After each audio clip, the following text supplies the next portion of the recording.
welcome to the Kongversation. I'm Hyle Russell. And I'm Dustin Jackson. And we're going to get juicy on this episode of the Kongversation. The juice, my friends, is about to be loose. And that can only mean one thing. Well, that could mean a couple things. It could mean a couple of very perverse things. But no, we're going to be discussing, obviously, World 5 of Donkey Kong Country, Tropical Freeze, Juicy Jungle. Ooh, sounds juicy. That's what I just said. That's a lot of... You know, I feel like a lot of these jokes where juice is the punchline, they're all pretty much the same, and all of them land. Yeah, you can't go wrong with a good O.J. Simpson joke. It's timeless. Because of the murders. You know, this is a Destination DKU episode of the Kongversation. We did the first one a few years back with Daly from Off of Platonic. We talked about Gloomy Gulch, and now we're talking about Juicy Jungle. Dustin, you actually suggested this one, and it doesn't surprise me that you did, because this world seems to be a favorite of quite a few people out there. It is so good. I love this world. Well, I actually suggested either this or Autumn Heights, and you decided to pick Juicy Jungle, and I'm glad you did, because if you just decided you didn't want any part of picking, I would have picked this one.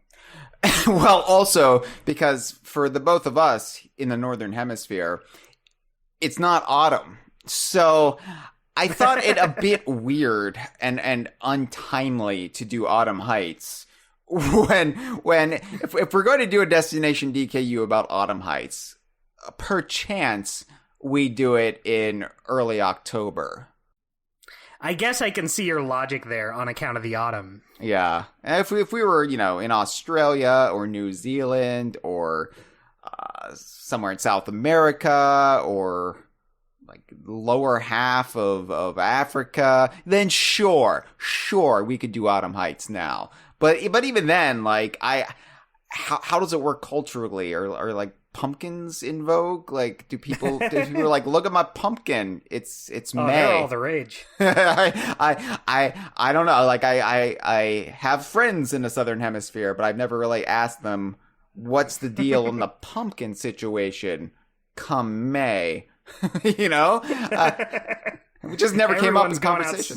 Yeah. Everyone's going outside wearing their pumpkins around. They got their pumpkin purses, their pumpkin helmets. Yeah, because I doubt it's like pumpkin spice season there, in your coffees and whatnot. Well, pumpkin spice everything, and your scented candles and your deodorants, So I wonder if like they associate pumpkins with spring.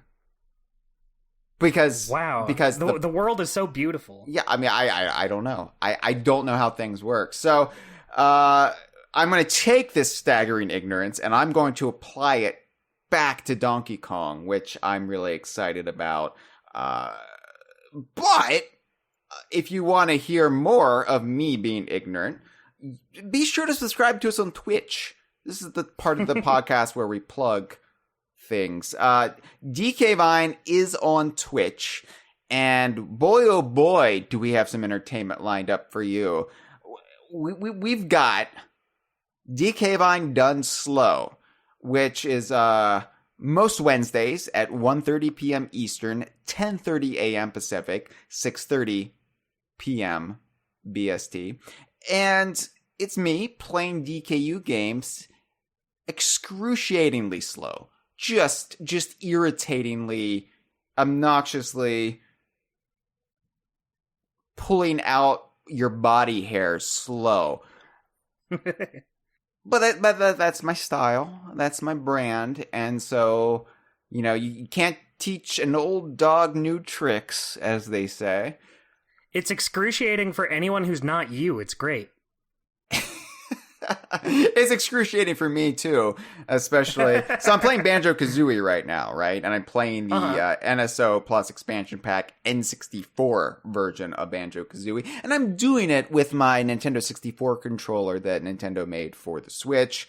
And it's my first time really using an N64 controller, like seriously using it since, I don't know, 2002, roughly. Wow. So, I mean, I picked it up here or there, but I haven't really, dedicated myself to, okay, I am going to beat this game using an N64 controller in quite a long time. 20 years, you might say. So, it's been embarrassing, Dustin. It's been embarrassing, falling and missing jumps and struggling with the camera. And I'm used to playing Banjo-Kazooie now, of course, with the Xbox controller, which is a far more elegant device.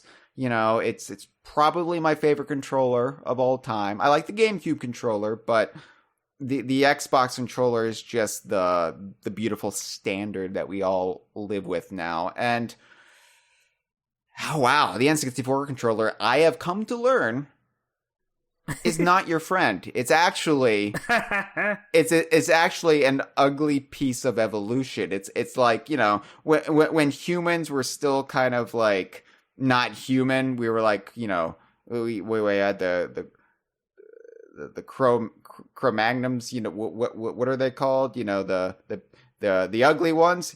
That's what the N64 controller is. It's the ugly caveman of controllers. But it's a Flintstone controller. Yeah. You know what it reminds me of? What? You know that Far Side comic with the cow tools? I don't. Oh, so there's this Far Side comic, and it's a cow with a bunch of tools that are just these misshapen like stones, like who knows what they are. And that's what the Nintendo 64 controller is to me. It's got these like prongs sticking out. Yeah, and normally I'm a fan of prongs.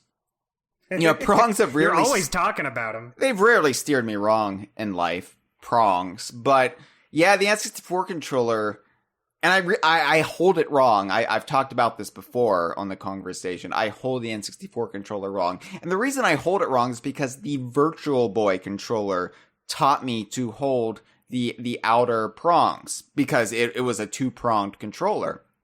So the N64 comes along, 3 prongs, and I'm like, well, I hold the outside ones, as I did on the Virtual Boy. And I realized how few people had this problem, because nobody played the Virtual Boy. But, yeah, I got screwed up. It's like when you're an adult and you realize how much your parents screwed you up. Like, all of your phobias and anxieties can be traced back to something they did in their parenting. And you realize, oh my God, the Virtual Boy controller raised me wrong. That is what it always comes down to, like 90% of the time. Yeah. So DK Vine done slow. It's a good time. DK Vine Stream of Thieves, which Dustin, you're sometimes on. I dabble here and there. That's usually on Sundays at 11 a.m. Eastern, 8 a.m. Pacific, 4 p.m. BST. And that's the DK Vine crew. On our galleon, the Dreadfully Evil, we sail rare Sea of Thieves. And we have an adventure for several hours. And that's the stream. And then the Idaho crew, Tuesday nights, 8 p.m. Eastern, 5 p.m. Pacific. That's 1 a.m. Wednesday morning BST for you night owls over in the UK. That's you, Dustin. That's you and your roommates. That's true. Last week's was, you know, sometimes it goes pretty well, sometimes not so well. I feel like last time was kind of a disaster. The Diddy Kong Racing randomizer kind of went screwy, and then we just said, all right, well, we can no longer play this. Let's do Donkey Kong 64 instead. So I had to tune out by that point. What exactly happened? Okay, so, I don't know why, but you know how after you beat a race for the first time, you're just able to do the silver coin challenge right after? Mm-hmm. In this case, even though we beat the race the first time, we still had to beat it again in order to do the silver coin challenge right after. And so because of that, we would basically have to replay the entire game in order to get to do the trophy races to get to Future Funland. And we were just like, well, we rolled the credits once. People get it. It's Diddy Kong Racing. Yeah, it's almost like applying ROM hacks to games. It's like pulling a thread in a tapestry. You keep pulling it, eventually it just unravels. The whole thing comes apart. Yeah, exactly. And so after that, when we switched to Donkey Kong 64, it was mostly our roommate Tate who was playing, and he was just tearing through that game like tissue paper, just clipping out of bounds, pulling off all of these glitches. He got to Hideout Helm within an hour. Wow, that is the complete opposite of the ethos of DK Vine done slow, where I spent 10 minutes examining the curtain pattern in Banjo's house. Well, if you didn't do it, who would? Well, that's my thinking, right? Everybody can do games fast. What if somebody plays a game poorly and slow? Breaking new ground here. Yeah, I feel like the poorly part doesn't have to be part of it, but you decide to go above and beyond and give it to us anyway. Mwah. So that's DK Vine on Twitch. Good time to be had. And hey, DK Vine's also on Patreon. And I don't like to plug this every episode, but the Patreon is really how DK Vine keeps the lights on. And it's through the generous benefactors such as yourself who are like, yeah, Donkey Kong journalism needs to be a thing. So I appreciate it. DKVine.com/Patreon. Check it out. $1 a month would be nice. But it's we get by completely on the good nature of our patrons. And this time of year in particular, it's more important than ever because, well, normally we're heading into E3 season, right? June it does not have an E3, but we already have the Xbox Bethesda event announced for, I believe, June 12th, Sunday. So Xbox is continuing forward as if it were E3. They're still having an event. We still don't know if there's going to be a Nintendo Direct. They're playing it close to their chest, but either way, no matter what happens that week, DK Vine will be treating it like an E3 week, and we'll have some fun activities lined up throughout the week. But we're gonna try to keep the festival-like atmosphere going, even if it's all from home, it's all make believe. We're gonna have fun events all week long, so stay tuned for details on that. Thank you.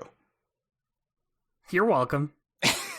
So we don't have any calls for this episode, but I did get a message. I got a DM from Super Mario Broth. I love them. Yes, I love the famed blog/Twitter account. And they sent me a message today. And so I'm going to read that. And I'm going to read it verbatim, and hopefully I won't stumble over any words, because if Super Mario Broth is known for anything, it's being precise and accurate. and I can't wait. I can't screw this up, Dustin. So I need to really concentrate here. Oh my god. Hello. I have noticed that the next episode of the Kongversation you will be recording will be about Juicy Jungle. I wish I could use the DK Vine hotline to call, but I am in Germany, and this would incur high international call costs. So I hope a message on Twitter is acceptable. I just wanted to say that Juicy Jungle is my favorite location out of the entire Greater Mario franchise, as defined by the Super Mario Wiki to include the Donkey Kong franchise. And the reason I even started following your podcast was because of Juicy Jungle specifically. I was looking for discussions and analysis of that location since I enjoyed its world building so much that I came across Kongversation episode 217 from April 20th, 2014, where you talk about it. I enjoyed your analysis so much that I became a regular listener of your podcast since. I just wanted to take the opportunity to thank you for all the amazing Donkey Kong content over the years and wish you all the best in the future. And thank you so much, Super Mario Broth. Thank you. Obviously, it would be pithy of me to say I enjoy your content because everybody enjoys your content. You are a powerhouse on Twitter, and it means the world to me to hear that. So thank you. Honestly, I was feeling pretty down on myself this morning, Dustin, because I made this amazing tweet. And I'm going to read you the tweet right now. Okay. I was so proud of this tweet, Dustin. I thought it was going to blow up social media. I said, do you think Donkey and Diddy Kong are required to wipe down the seats of communal vehicles in Mario Kart, seeing as how they sit in them with unadorned buttholes? And I thought this tweet would, Start a dialogue, start a conversation amongst right, people. An important conversation. Like, there's nothing else important happening in the world right now. We could talk about monkey assholes. Yeah, it's not like, the erosion of democracy, of rights. There's not like there's war crimes going on in the world. No, I wanted to start an honest back and forth about the hygiene practices of Mario Kart and what our fearless, pantsless primate friends do after a race. You got to consider, these princesses who might get in the cart after them. They have their very regal attire. They don't want to get monkey poo on them. Yeah, and it's not just them. There's other pantsless creatures in Mario Kart. There's Yoshis. And, I've had this conversation with Andrew, Special Agent Ape on the forum, one of the Idaho crew members.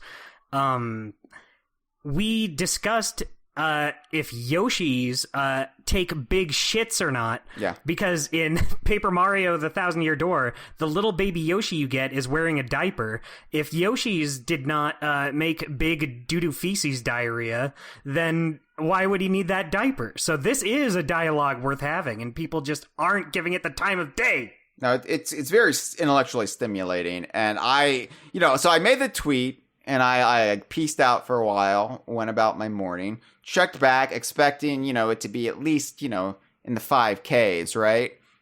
Right. Barely made a ripple. And I was like, well, I should just pack it in. I should just delete my account and close the doors on DK Vine. And then I saw Super Mario Bros.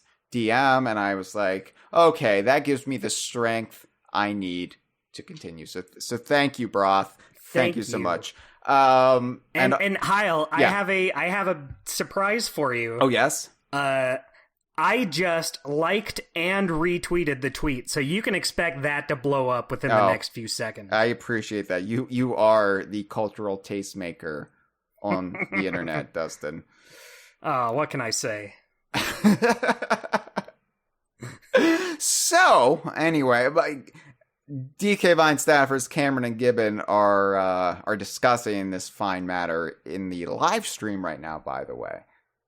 So, I'm glad they could join us. Hello, friends. So yeah, Juicy Jungle, this one was kind of a sleeper, and honestly, it was 8 years ago. I don't really remember so much what we did on that initial episode, which was part of our Tropical Freeze First Impressions series. We did one for each world.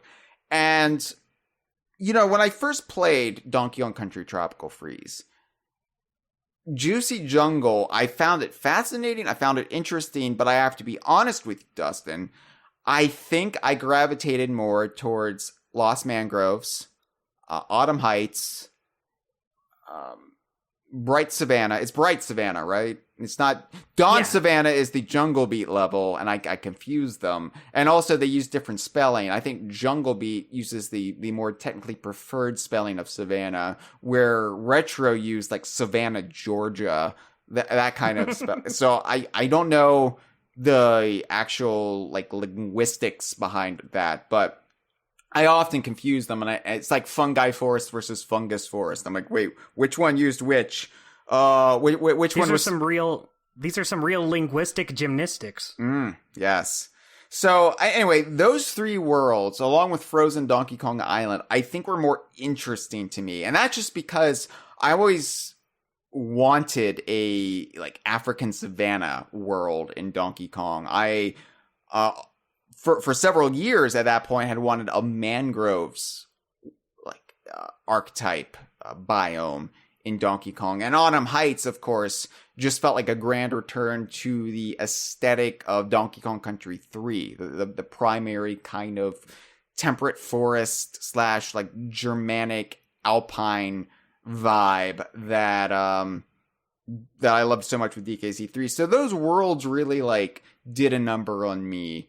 And Juicy Jungle, I don't think I appreciated the nuance of Juicy Jungle at first, because it was, at its surface, a jungle, which of course we have quite a bit of throughout the Donkey Kong series. And as time went on, as the decade marched on, and 8 years later, I now know that Juicy Jungle is most people's favorite. Obviously not everyone's favorite, but I think if you were to poll the Donkey Kong fan community, they would say that Juicy Jungle, by and large, is the favorite world of Tropical Freeze.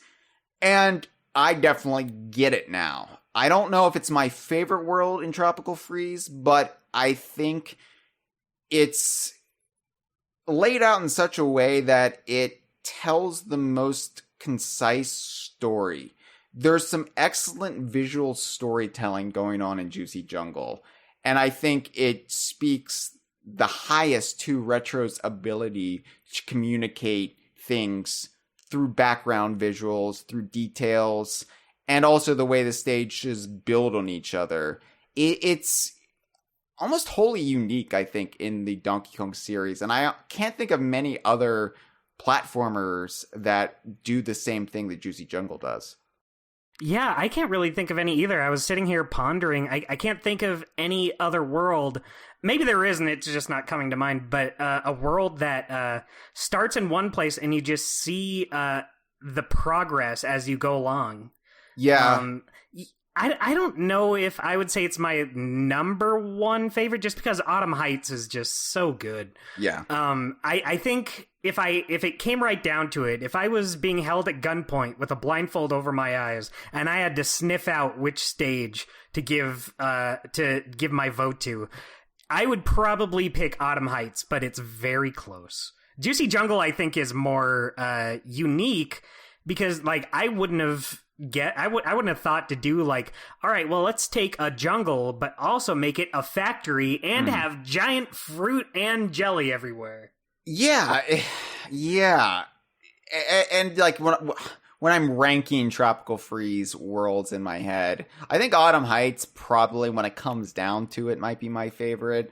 I love Bright Savannah, but if I'm honest, Bright Savannah completely peters out after the third level, and it's really just Grassland Groove that's like the why you're paying for admission to Bright Savannah. Like that's my favorite level in Tropical Freeze, but I think the world is carried on its shoulders, and Frozen Donkey Kong Island is so wonderful, especially with all the callbacks to returns. But Juicy Jungle, when I was replaying Tropical Freeze last year, just play through the Switch version, just in my downtime, I was actually I was taking some time away. I went to a cabin in the woods, no internet, no Wi-Fi, just completely isolated. Like even my phone couldn't get wireless there. I was cut off, but I had my Switch. My goodness. Yeah, so I had my Switch. So at nights I would just sit there and I would play Tropical Freeze, and it was actually a wonderful experience because it felt like when I was a kid, and I'm dating myself here, but when I was a kid, before the internet was the ubiquitous thing it is today, and you didn't have a computer in your pocket, and I was a kid, but I would bring my video game console and my Game Boy with me on vacations, family vacations, when we go visit relatives. I'd bring my Super Nintendo or N64 and whatever build of the Game Boy was in vogue at the time. And I remember just sitting there while the adults played Pinochle or whatever the hell they played as boomer adults. And I would sit in the other room playing DKU games. And it just took me back to that. And it was just this great experience to have with a newer DKU game that I've only known in my adult life. And I really fell in love with Tropical Freeze all over again. And there, Dustin, I saw the beauty in Juicy Jungle that I maybe overlooked the first time around.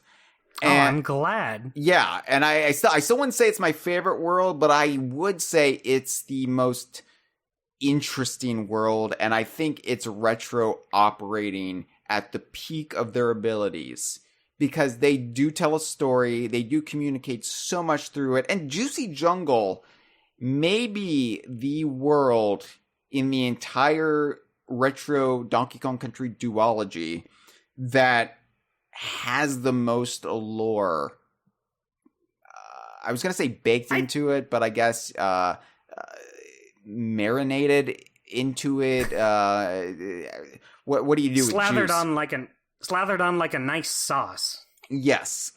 So we're going to talk about Juicy Jungle. This isn't so much a level by level, like, oh, and the puzzle piece is right there, and to find the bonus area. That's not what this is. This is more a celebration of the location in the narrative fiction of the DKU. So we'll talk about the levels for sure, but this isn't just a rote, like encyclopedic, just audible walkthrough of what we see in the game. This is actually understanding the context of Juicy Jungle within the world itself. That's what this episode is. So I hope you're okay with that. I hope you weren't. I'm more than okay with it. Hope you weren't missing a puzzle piece, somewhere in Frosty Fruits. I'm gonna bring the podcast to a screeching halt. I need to talk about this puzzle piece right here. Before we really get into Juicy Jungle, though, I wanted to talk about Tropical Freeze's worlds in general, because Tropical Freeze, each world takes place on its own self-contained island, and that's a bit different compared to other major locations in the Donkey Kong universe, because these islands are all, I guess, fundamentally smaller than the major island locations we've seen elsewhere, like Donkey Kong Island, Crocodile Isle, the Northern Cremasphere, and Timbers Island, and then expanding into the broader DKU, the broader archipelago, Isle of Hags, Willow Woods, which houses the Panther Kingdom, Pinata Island, and so on and so forth. Right. It's not like a gigantic island with a bunch of different environments on it. It's more just smaller islands with one biome each. Yes. And so like Juicy Jungle isn't this like sprawling location that we could necessarily revisit in future games. We could. Everything's malleable, everything. They fit more into Donkey Kong Island than I think anybody could have guessed they would have when we played Donkey Kong Country in 1994. We've revisited it. We've explored the front side, the back side, the offshore islets. But, there's always room for more to be found on Donkey Kong Island. But what I love about Donkey Kong Island is the consistency has remained the same. Like they've blown up the top of the mountain. They've turned Gorilla Glacier into a volcanic region, but generally the layout is still the same. Jungles are down there, right. Forest is to the side, at the factory kind of going to the top, caves somewhere in the middle. I think it'd be harder to do that with the Tropical Freeze Islands, but they're all still packed with their own lore, both implicit and implied. And I think none more so than Juicy Jungle. Because, like, I don't know what it was about Juicy Jungle, but Retro really slathered it in there. They, like Bright Savannah, there's not much lore there. You can maybe surmise some things about Bright Savannah through the background details, the contextual storytelling, but we still don't really know anything about it.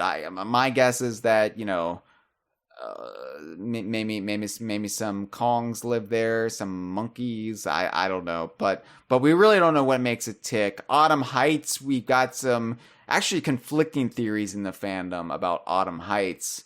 And Lost Mangroves, you know, that's implied to be some sort of Bermuda Triangle-esque, like, a vacuum for it's a ship graveyard, it's a plane graveyard, but Juicy Jungle is readily defined within Tropical Freeze. And my first question to you, Dustin, is you've seen all the concept artwork, right? Oh, I've seen it all right. I've rubbed my eyeballs all over that concept art. I love it. Well, then I hate to see what your Switch screen looks like. Got all the goop on it from your eyes. Do your eyes goop as much as my eyes do? Because I'm starting to worry about my eyes.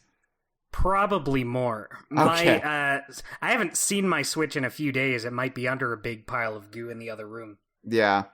I throughout the day will like just rub my fingers in the corner of my eyes, and I'll come away with a big mound of yellow stuff, and I'm just like, what is causing this? Why? This stream is really good, talking about like eye yellows and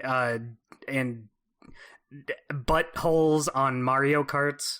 Here's the thing, Dustin. I don't want people to feel ashamed if they have eye goo or if their buttholes rub up on carts. I think we need to make this acceptable. And yeah, we got to normalize it. It all begins with, as you said, dialogue. It all begins with an openness and a frankness and letting people know it's okay. Yeah, especially when talking about the world that's made up of food. Yeah. Well, I don't know what safety standards they have in Juicy Jungle, considering it might be run by a bunch of pigs. Probably there's not a lot of hygiene going on. So in the concept art, we see the implication that Juicy Jungle is actually the home of the oinks. And some of you may not be well versed in the deeper lore of Retro's duology. You might be thinking, what are the oinks? Well, they are Professor Chops' people. And you might be thinking, well, who's Professor Chops? Well, he's the tutorial pig who was named Professor Chops after the fandom threw a shit fit that they didn't give him a name in returns. So, Professor Chops, I gotta be honest with you, Dustin. Professor Chops kind of sucks. Yeah, you've never been a big Professor Chops fan. You've made it clear over the years. I have a thing about pigs, apparently, because I hate the Knights of Camelot in Ukulele. Yes, agreed. I hate Professor Chops, and I don't hate. Okay, I don't hate.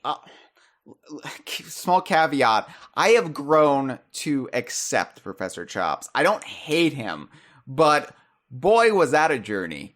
Boy, was that a hike uphill to get to that point. No, I think my thing is you can't just stick a pig in your game and call it a day. You can't just have a naked pig and say, job well done, let's hit the bars. He's not naked, he has glasses. You know, Wizpig is a fantastic character. Wizpig, I would say, maybe the biggest achievement of 1997. WizPig is sensational because WizPig is so profoundly stupid. It just leans into it and embraces it so much that it comes back around to being undeniably awesome. WizPig is what I aspire to be. Not an intergalactic giant wizard pig. Yeah, not an extraterrestrial warlord pig man, but I want to someday create something as magnificent as WizPig. That's what I aspire. Something to keep in mind, WizPig is one of the few DKU characters to have an action figure. Yeah, I'm looking at it right now, and I'm getting a semi. Just like, I have a WizPig figure, and I don't have a Kazooie figure yet. That's the world we live in. No, WizPig is great. Pigma Dengar from off of Star Fox, terrific character, because he's just a foul bastard, and he's endlessly quotable, and he has a horrific end in Star Fox. He has a story. He has like a story from when you first meet him to as the games progress. Yeah. So I don't have a thing against pigs, but they have to have character to them. I love Hogwash from off of Donkey Kong Land, just a drone baddie. You know, there's many the Hogwash out there, but Hogwash is also great because it leans into the stupidity. Yeah, and you know who's another good DKU pig? Who? The Rashberries in Viva Pinata. They're great. I would make the argument too for Trough from off of Donkey Kong 64. Oh, yeah, I mean, he's okay too. He has pierced nipples. No, I was gonna say the only thing that makes him a tier above Professor Chops for me is the pierced nips. He does go above and beyond. Because again, it just leans into this, like, wait, what? Why? And that's what I look for in my pig characters. And Professor Chops never had that. The why came from, why does this pig exist? Why is this character in there and not any number of returning Donkey Kong characters that we know and love? He has real he has real brainy Smurf energy. Yeah, I'll take your word for it there. It's been a while. It's been a while since I've watched the Smurfs, Dustin. Well, it's mainly just because of the glasses. Yeah, I think it's because he's just a naked little man with glasses. And he has that smug, shit-eating grin. And of course, he annoyed people because he died 5 times and then he won't shut up about it. He just rings that bell of his and you're like, hey, I know. I'm struggling. I don't want your help, Professor Chops. But I say all of this because Professor Chops kind of sucks, but Tropical Freeze did do a lot to try to course correct the character. Because in Returns, there was no explanation for him. He's just there as your checkpoint guardian.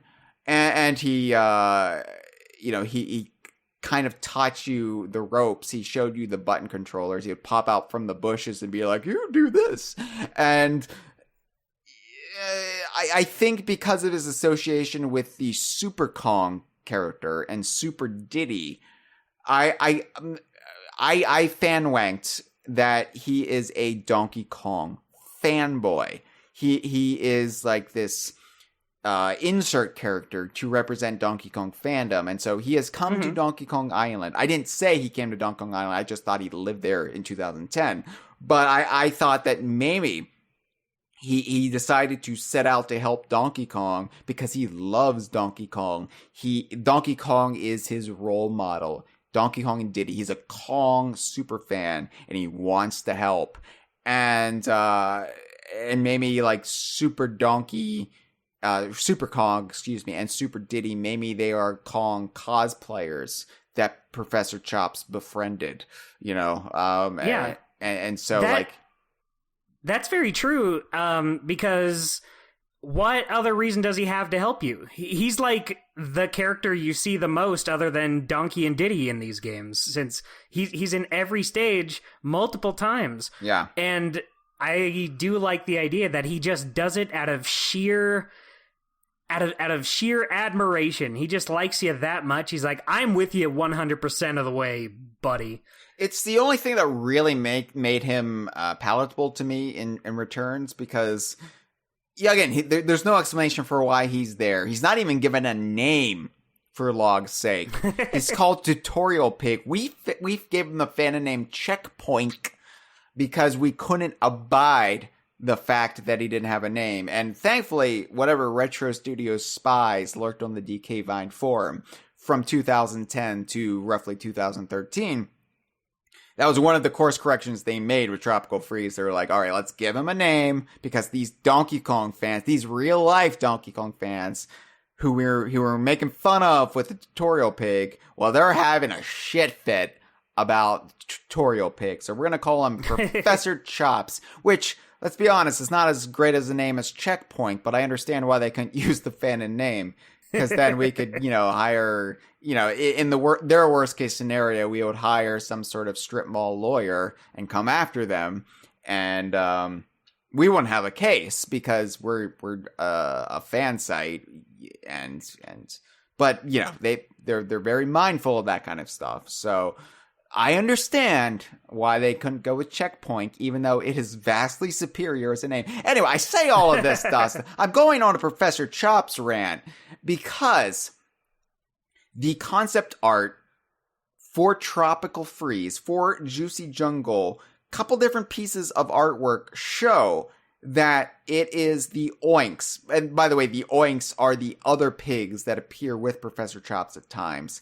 Retro even went out of their way to give them a group name, a clan designation. We have Kongs, we have Bears, we have the Kremlin crew. These pigs, this group of pigs, they're the Oinks.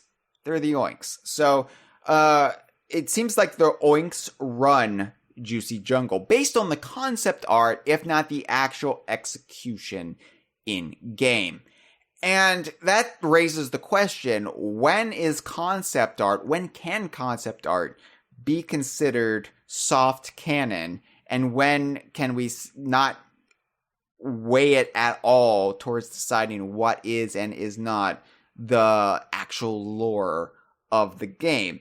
Normally, I would say concept art is not canon because it is just that, concept art. It is a tool on the way towards making the actual canon product. But Retro's duology is a bit complex in that the concept art actually appears not only in the game, but it's a collectible. It's what you get when you collect the puzzle pieces. All the puzzle pieces joined together make a piece of concept art. And so that raises the question, what is canon? What are these puzzle pieces that the Kongs are collecting if it's not the actual concept art that you, the gamer, the player, are looking at after you've collected it?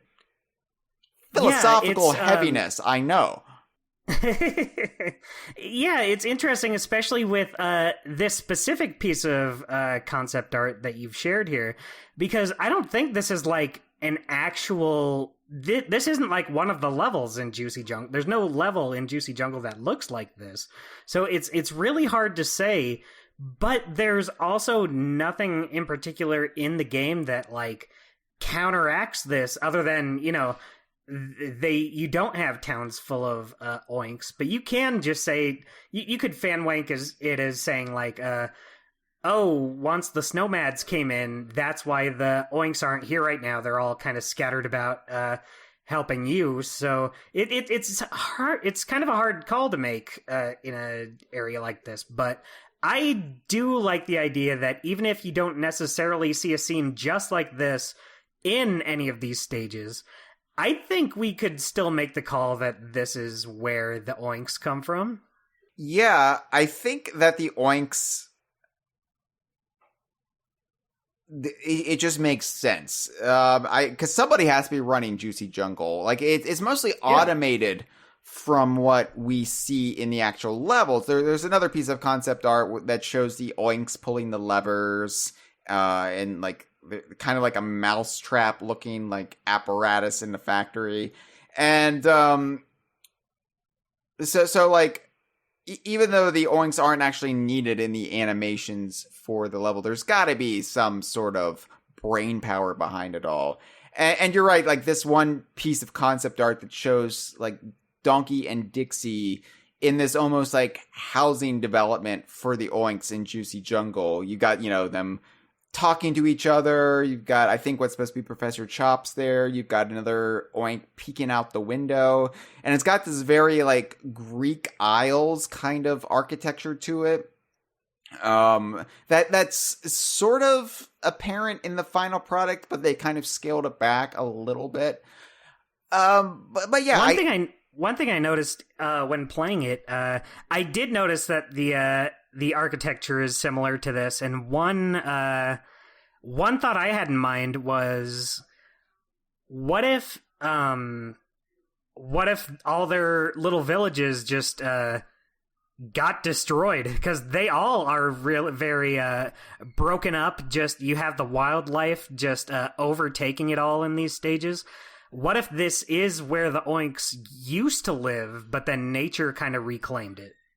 Yeah, maybe. I like to think the oinks still live there, though, and they can live in harmony with nature. Yeah, I like that. So here's the thing. So Professor Chops, we're going to connect some dots here. If Professor Chops is a Donkey Kong fan, if he is a fanatic for all things Kong, let's look at the layout of the Rare Archipelago from what we know. Now, we've got Cameron's map of the Rare Archipelago, but I'm talking just purely in-game evidence. We don't have a lot to go off of how it's laid out, but we do know the locations vis-a-vis Donkey Kong Island for two other landmasses that we see in-game. Crocodile Isle in DKC2, which of course sinks at the end. Spoilers! But we know where it is in relation to Donkey Kong Island. And Tropical Freeze, because we know exactly where those islands are in relation to Donkey Kong Island. So if Crocodile Isle is destroyed, then that means Juicy Jungle is now the closest neighbor to Donkey Kong Island. And arguably, has always been the closest friendly island to Donkey Kong Island. I like this idea that the oinks have always been cool with the Kongs and vice versa, even though Cranky seems like he's just pissed off by the very existence of Professor Chops in Returns. He's like, well, he hates everyone. I bet he would hate. They could be as friendly as could be, and Cranky would be like, yeah, whatever. It's always my understanding of Cranky, even if this isn't explicitly spelled out, that Cranky has some innate prejudices towards any anthropomorphic being that isn't a primate, or excuse me, that isn't an ape or a monkey, that isn't a Kong, right? Like, right. Obviously he would have a thing against Kremlings. He's an old, intolerant man in general, but he hates humans. We can probably figure, based on his dealings with Mario, he hates humans. And so he probably isn't a fan of all of these people from elsewhere in the Rare. I use people in the broad sense, not the humanist sense of the term, but in the we're in the Rare Archipelago. People are anthropomorphic beings. So all these other anthropomorphic beings coming elsewhere from the archipelago, like Timbers Island and Juicy Jungle. So he sees like this pig running around helping them wearing glasses, and he's just like, psh, there goes the neighborhood. Right, like, yeah. So Cranky is that guy. I don't because that paints Cranky in an ugly light, but let's be honest, he is Cranky. He's not supposed to be a role model here. He's kind of the Archie Bunker of the Kongs. Right. He's got a soft heart, and he softens over time, but he's still got some innate prejudices that he should overcome. And that's Cranky's whole deal. To be fair, a lot of people had a prejudice against Professor Chops in Returns. Yes, I can speak to that. And Retro did go out of their way to kind of salvage the character. And I think what really salvages the character for me is the connection to Juicy Jungle and knowing where he might have come from, knowing what his fellow oinks do. And then it kind of makes it even fun when you try to more broadly apply it to the larger DKU. Like, well, what about the pigs from Banjo-Tooie? Are they oinks? Because they look kind of like oinks. That would be cool. You know, like Chris P. Bacon, who has a very similar name to Professor Chops. Like these weirdos who are like, yeah, I'm tasty pork, baby. You want to bite me? Come and get it. Eat me, daddy. Oh, I hate that. Hey, I didn't name them after... Don't knock it till you try it. I didn't name them after slices of ham. I mean, come on now. That was their parents. That's true. One thing I'll say about the oinks is I like them more knowing that they're a species rather than just an individual. Yeah. Like, on his own, I would not really care for Professor Chops that much, just because there's not a whole lot to him, but as like this whole race of creature that are here to help you out, I think that really does go a long way in making me like them a lot more. Like, it's not just one of these guys who's at all these checkpoints, it's this whole family of pigs that are here to help you out and run this juicy jungle. It's fun. I like it. Yeah, it's that kind of world building that I think Rare excels at, and that Retro's brand of storytelling, they excel at like the environmental storytelling, really setting the story for what's happening in a particular level. But I think character work, they've always been a little bit behind Rare in that regard. But I think tying it all together with Juicy Jungle, the Oinks, Professor Chops, it works in the end, but it is a shame that you have to look towards the concept art for it and to kind of like make the argument from that, and it's not just baked into the world and the levels within itself. But yeah, you know, we're DK Vine. We know how to make a mile out of an inch. So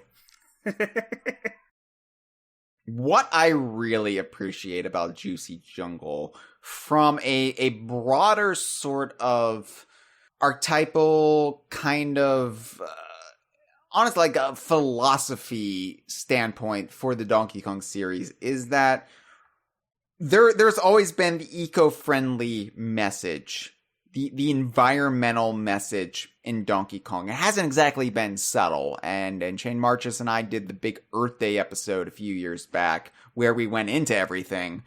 And you know, from the outset, it's that the Kongs are stewards of their environment, of their habitat, and the Kremlings abuse it, right? Like, the Kremlings are basically humans in crocodilian skin. They build toxic spewing factories, polluting. They pollute in the Kong's territory. They pollute in the Bear's territory. They got their gas guzzling cars. Yeah, we'll just look the other way. Timber's Island and all the Mario Karting going on Donkey Kong. Yeah, it's okay Island. when they do it, when it gives us a fun time. But, you know, it is like the Kremlings, their own island was this... It was spewing toxic waste. It like actually like oozed sludge. That's how like the Kremlings just didn't give a shit about nature by and large. At least their government did. I'm sure there are some environmentalist Kremlings out there that we have yet to meet. So sorry if I'm besmirching any future Kremlings, but we've never actually seen. Like, we've seen, like, the Kongs and the way they sort of, like, build their habitats in concert with nature, but we've never actually seen, you know, they're pretty technologically advanced, the Kongs, for a bunch of monkeys and gorillas and orangutans. They've got technology, they've got vehicles, they've got weapons, and it's all, you know, wood and fruit-based, and some of it is I guess, scavenged, it's salvaged from, I mean, it was the old DK Vine fanon that the Kongs, like, got TVs and other human-like technology from shipwrecks and plane crashes, and that was just a fun bit of, like, made-up nonsense when we were kids. And then Tropical Freeze actually introduced Lost Mangroves. The very first thing you see is a down plane full of TVs. So, but yeah, like, we've never actually seen in the games an actual, like, Kong or Kong allied factory. And there must be things that exist, like mass producing stuff. I know the cartoon has the barrel factory, Bluster's Barrel Factory. I was gonna say, you can't leave that out. I mentioned it. That's all I asked. But the games never went there. And so I think it's important that we do establish, and that Retro did establish, an environmentally conscious factory in the DKU. So, okay, you're going to mass produce something. How are you going to do it? And it's done completely in tandem with the nature of the island. It's not overwriting it. It's kind of almost, as you said, claimed by the nature. It's only what needs to be there, and everything is clean energy. It seems to be automated. Made out of wood and some, there's some like metal drill bits, sure, but it's all, remarkably clean and in a very like cartoony way. Like, I'm not saying Juicy Jungle could actually be the model for all factories, because I don't think the technology would really work, but in a realm of fiction where it's, conceived by cartoon pigs wearing glasses, sure. I wish this was reality. And, I kind of dismissed Juicy Jungle when it was new, when Tropical Freeze was new, because it was a jungle. It's like, oh, Juicy Jungle, what? Like, it's just a jungle world. We've seen it. Congo Jungle. We've seen jungle stages in DKC2 and DKC3. Jungle Japes in DK64. So many jungle stages in Jungle Beat. We went back to the Congo Jungle in Returns, and it actually, if you want to get technical, encompassed the first 3 worlds of Returns. But I say all that because I think Juicy Jungle, more than any other jungle, including Rare's subsequent attempts after the Congo Jungle, it spiced up the tired jungle environment in Donkey Kong games. And it did it while also spicing up the factory archetype, another one that has kind of grown a bit tired, especially after Returns. And it made both really interesting again. Yeah, I feel like that's kind of like a obvious way to give you an archetype, like a new flavor of an archetype. Just take 2 and see how they work well together. Like, even besides that, like, this is a jungle, but it's such a different take on a jungle that we've never seen before, with these gigantic fruits everywhere, just vines overtaking all this architecture, and mix that in with a factory. It's totally its own unique thing, and I love it. Yeah. I think back to the early impressions. Because I remember seeing footage of Juicy Jungle in that Tropical Freeze reveal way back at E3 2013. And that whole reveal was very surreal for me, because I've talked about this weird kind of blindness I have when I watch a trailer for the first time, especially when it's something that I didn't know I was about to see. So when I'm seeing the visuals of Donkey Kong Country Tropical Freeze before I even know it's called Donkey Kong Country Tropical Freeze, I'm like, is this a new Donkey Kong game? Is this for the Wii U? Is what's happening? What Donkey Kong just fall out of a spaceship? Is this There's some sort of gorilla on screen now? No, but I don't absorb anything. I'm just seeing visuals, and I'm just like, I have this cognitive dissonance. And so I think outside of Donkey Kong jumping out of the plane, the first thing I can recall from seeing that trailer was Donkey Kong bouncing on the giant jelly cubes of Juicy Jungle. And I remember thinking, what? Like, because jelly cube. Well, let me be honest. The first thing it reminded me of was Donkey Kong Jungle Beat. Because, this whole world has lots of, it evokes Jungle Beat a little bit. A little bit, yeah. We'll get into that a bit deeper later on.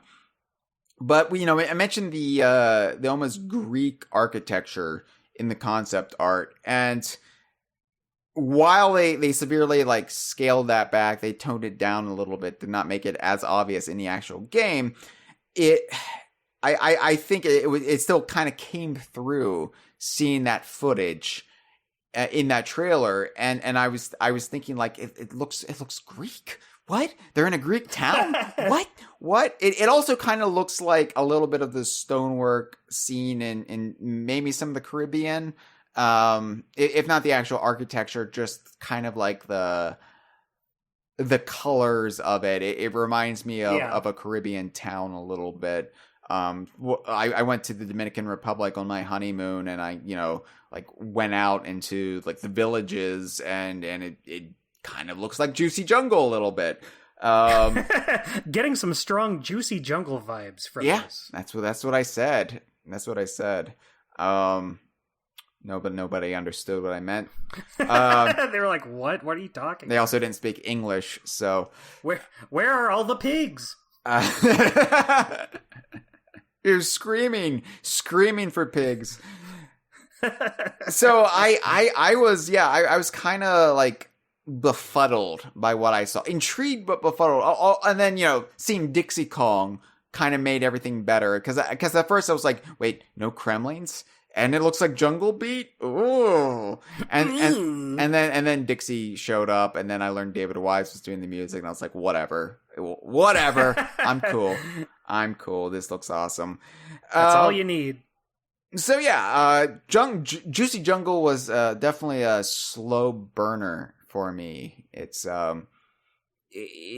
something that I've grown to appreciate over time, like prune juice. If we're going to keep it on brand with the world, you don't like prune juice when you're a kid, and I still don't really like it. And that's the end of that thought. No, from what I understand, as I age, I will like it more, especially when I need to speed up my bowel movements. I sure hope so. But let's be honest, I don't need to speed up my bowel movements. They're working just fine. Everything makes me poop, Dustin, and I hate it. I'm glad. No, it's a terrible thing. I always have to worry about, should I eat this? It's going to make me poop.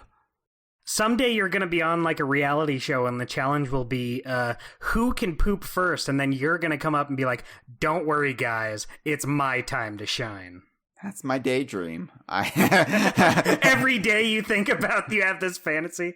Yeah. Someday they'll see what my skills can do. When you're a kid, you dream about being a famous actor or a musician or maybe an author, and you have these grand ambitions, and then you hit your 30s and you're like, if only I could poop on a reality show.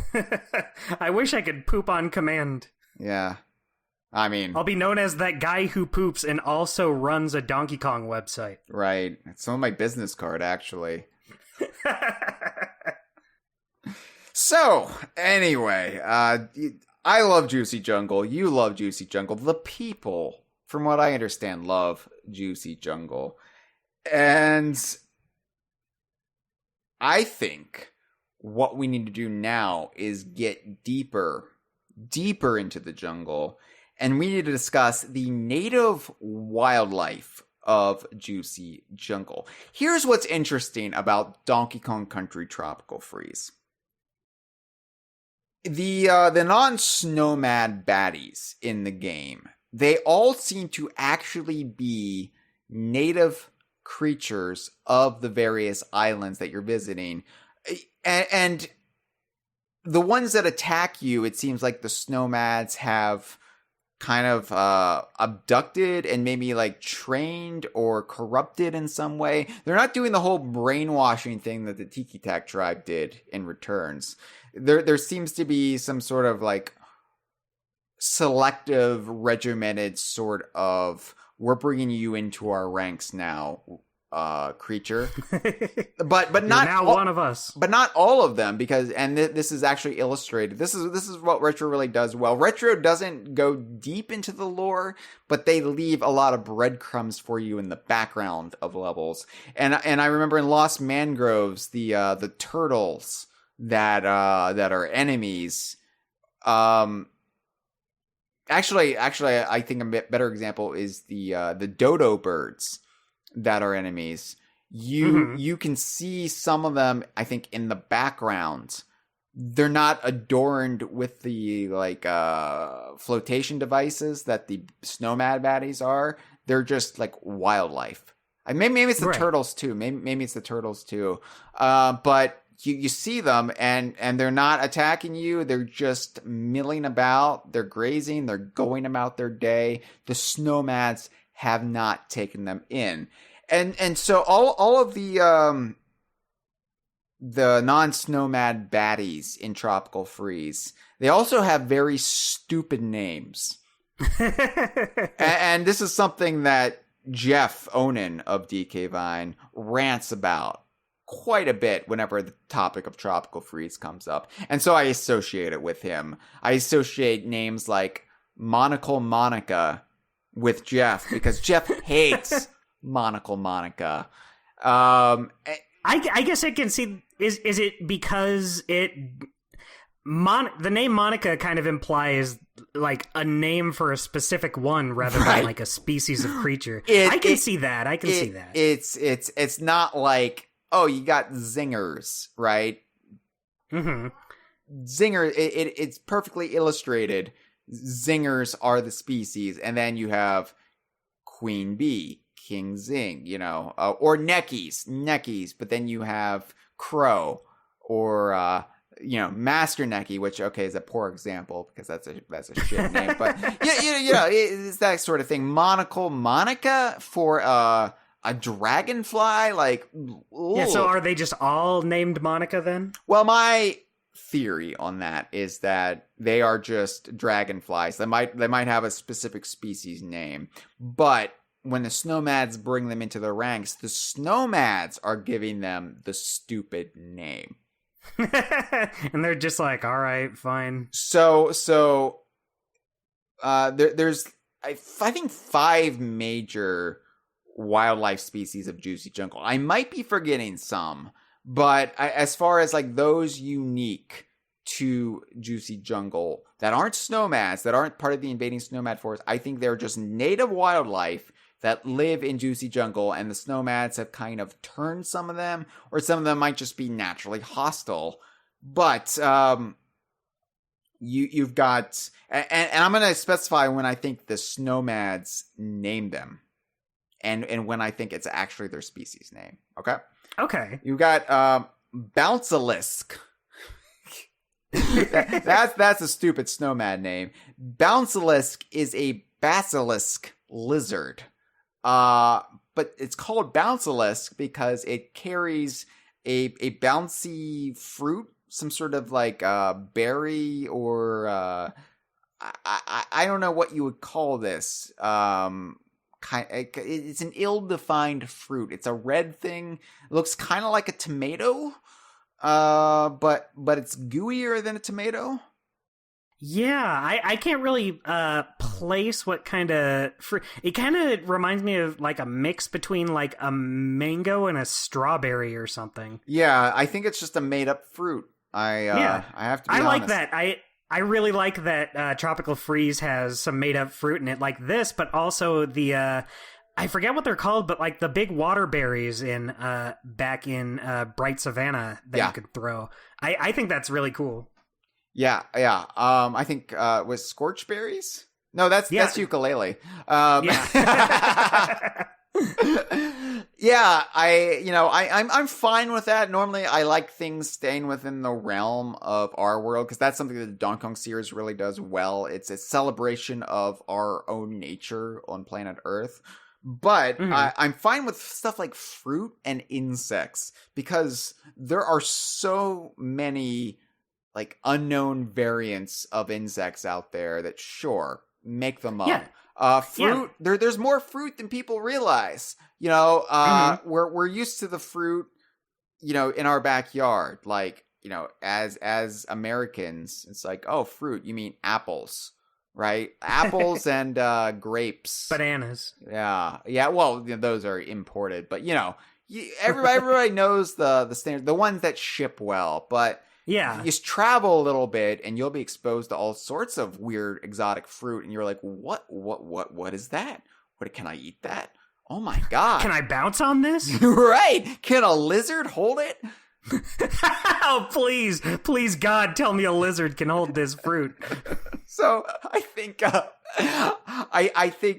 these basilisk lizards, they're just basilisk lizards, the Donkey Kong series interpretation of them, but the Snowmads call them bouncilisk because there is some shitty hack working for the Snowmads naming them. And I would like to. He's so clever. I would like to meet this fucking penguin because this would be a great character. Like this, like he's the Joker of the bunch. Not even a Joker. I'm thinking like some sort of Borscht Belt comedian, like looking like Rodney Dangerfield, always like with this thin sheen of flop sweat on him, and he's just like, Lord Frederick is tasking this tired comedian over the hill hack with coming up with these names, and for whatever reason, Lord Frederick is the only one who finds this idiot funny. I love the idea of this Snowmad just having a bow tie that spins around every time he makes one of his jokes. He goes, woo! Right, yeah. And I love these guys. I love the Bouncilisks. I think when I think of enemies in Juicy Jungle, this is the first one that comes to mind because technically they're helping you. I don't know what Snowmad was like. We'll give this basilisk a big fruit that the Kong can jump on and get better height in their jump. That'll show them. Yeah, we're going to train this lizard to hold this very bouncy fruit. And hopefully it'll trip up these antagonists of ours that are well known for their jumping prowess. There's no way they'll get to us now. All right. They're very much in the vein of other not only baddies that actually help you quite a bit, like Nids in Donkey Kong Country 3, They're just a helpful platform. I like the look of them. They've got a very like some of Retro's designs sometimes veer too much in the I don't know if you DreamWorks kind of look. I think they stray a little bit too far sometimes from what I think of when I think of Donkey Kong designs. Now, granted, this is all down to personal taste. I'm used to the designs of Steve Mails and, kind of the template set there for the Donkey Kong series when it was under the auspices of Rare. So, right. It's not that these designs are bad, but they are a different flavor than you're used to in this world. And I'm used to the weirdo designs in DKC3, the Mark Stevenson freak show. I'm fine with that, and I think that just because that was an evolution. But some of the retro designs are amazing, and I really think Bouncilisk work really well within what we think of when we think of Donkey Kong baddies or just like supporting animal creatures. They look like they fit in. So yeah. One other thing I like about them, it would be a detriment to kill these guys. You don't want to wipe these guys out. They're helping you. You want to keep them around. I like that. You don't get that with a whole lot of these enemies. Mostly because not a whole lot of enemies help you. But no. And the next one definitely doesn't help you. And they are Chomposaurus. Chomposaurus. What a good name. Yeah, it's not really, but it's fine because what Chomposaurus is an evolution of the chomp plants that were not only introduced in Donkey Kong Country Returns as kind of the Donkey Kong equivalent to the piranha plant. It's a standard trope in sort of adventure fiction, right? Of the man-eating plant, the carnivorous plant that is way more extreme than a Venus flytrap. That will just straight up eat a human. These things have fangs. These things have teeth that will pierce you. Right. And yes, obviously the piranha plant is the most famous one in the context of video games, but I would argue that Donkey Kong very much deserves its own kind of take on it. So I wasn't displeased when Retro introduced the Chomp. I was displeased with the name because it's too close to Chomps, right? And I've had to make this case where okay now, Chomp singular refers to the plant, Chomps plural refers to the shark. That's I mean, yes, Rare would reuse they reused the name Snapjaw, which of course with the little mechanical crocodile-like things that Mario sent after Junior in Donkey Kong Jr., and then they reused it for the extreme variant of Lockjaw in DKC 2. So even Rare was guilty of this, but Chomp, actually, if you want to get technical, you can retcon the first appearance of the Chomp plant to everyone's favorite Donkey Kong Country branded game, Donkey Kong Country Barrel Maze from 2003. You could make the choice to do that.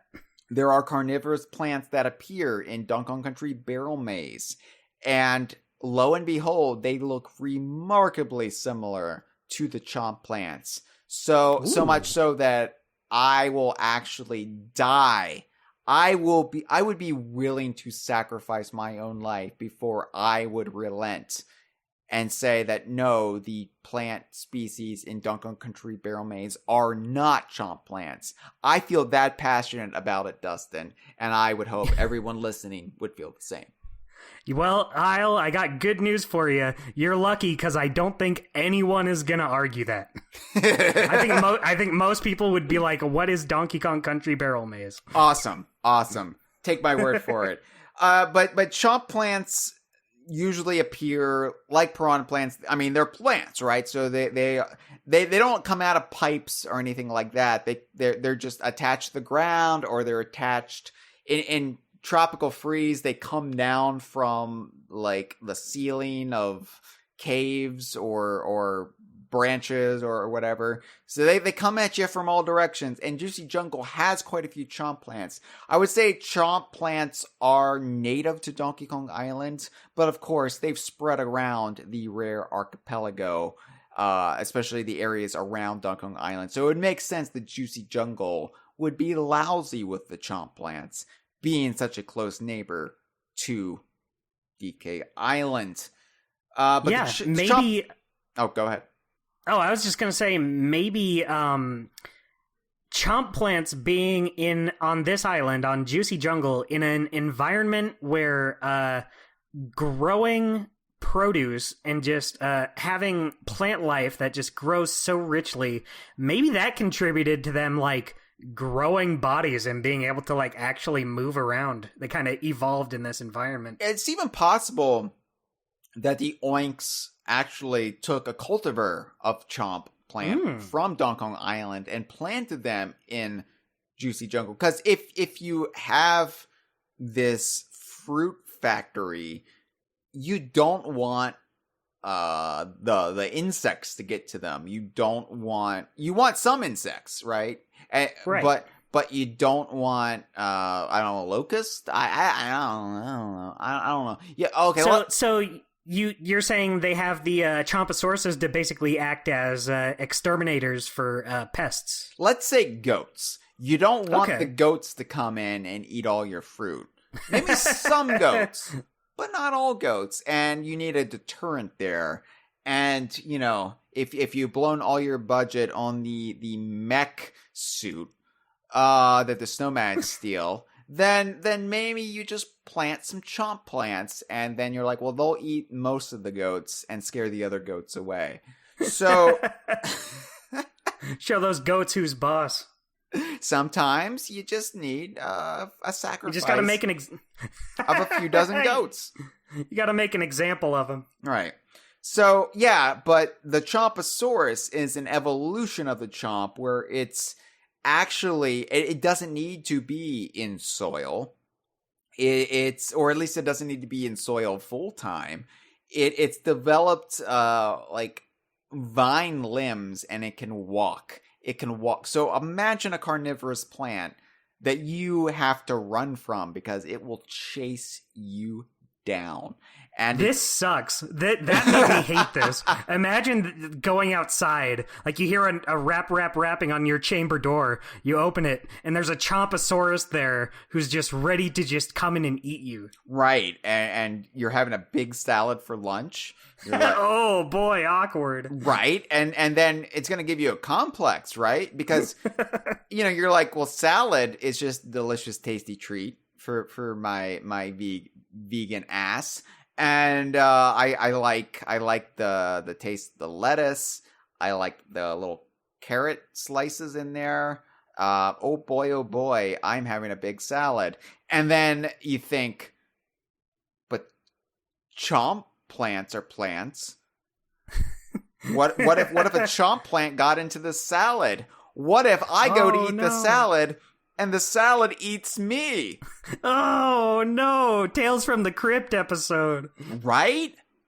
Oh, my God. So, that's the terrifying thing about Chomposaurus. And I think that the Snowmads, they're not controlling the Chomposaurus. The Chomposaurus just is. The Chomposaurus is actually one of the most hostile native forms in Juicy Jungle. Even the oinks are like, if you're going out into the jungle, you've got to have a buddy because you got to watch out for the Chomposauruses. Yeah, especially when you're a pig that smells really good. Right? And that you've actually named yourself after how delicious you may be. You're asking for it at that point. I mean, yeah, maybe go down to the courthouse and legally change your name to I don't taste good, or like Dr. Ew. Spit that out. Dr. Ew. The Chomposaurus is like, we don't want to eat that guy. Yeah, his name is Dr. You hear what his name is? Yeah. So, Chomposaurus is fantastic, and I love Chomposaurus. Yeah. I like his little tentacles. You're right, right? Sexy. So, going back to stupid names, we've got Toucant. Toucant, pretty good. Oh my God. Toucant is a toucan.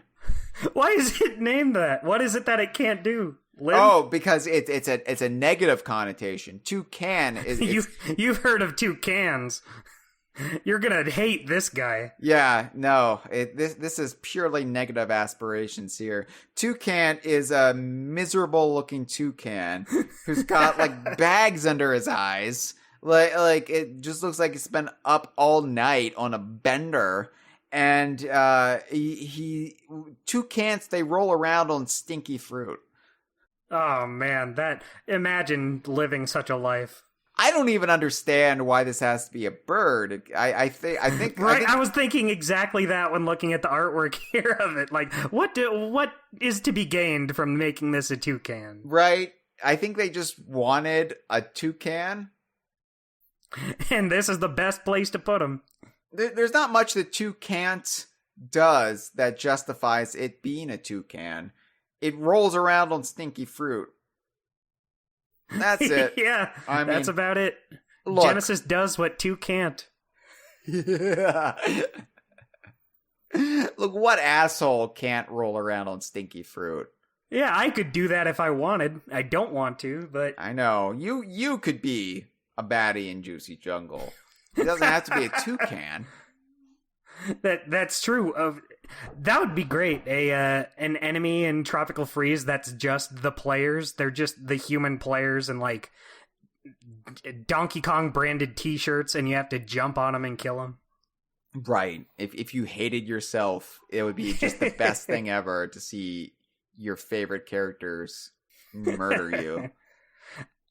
I do like Toucan, but I feel really bad when I die to him. Because, like, he's such an easy thing to avoid. I was playing before this podcast started. You know, I was refreshing my memory. Yeah. And I was like, oh, these guys, I can just easily kill these guys.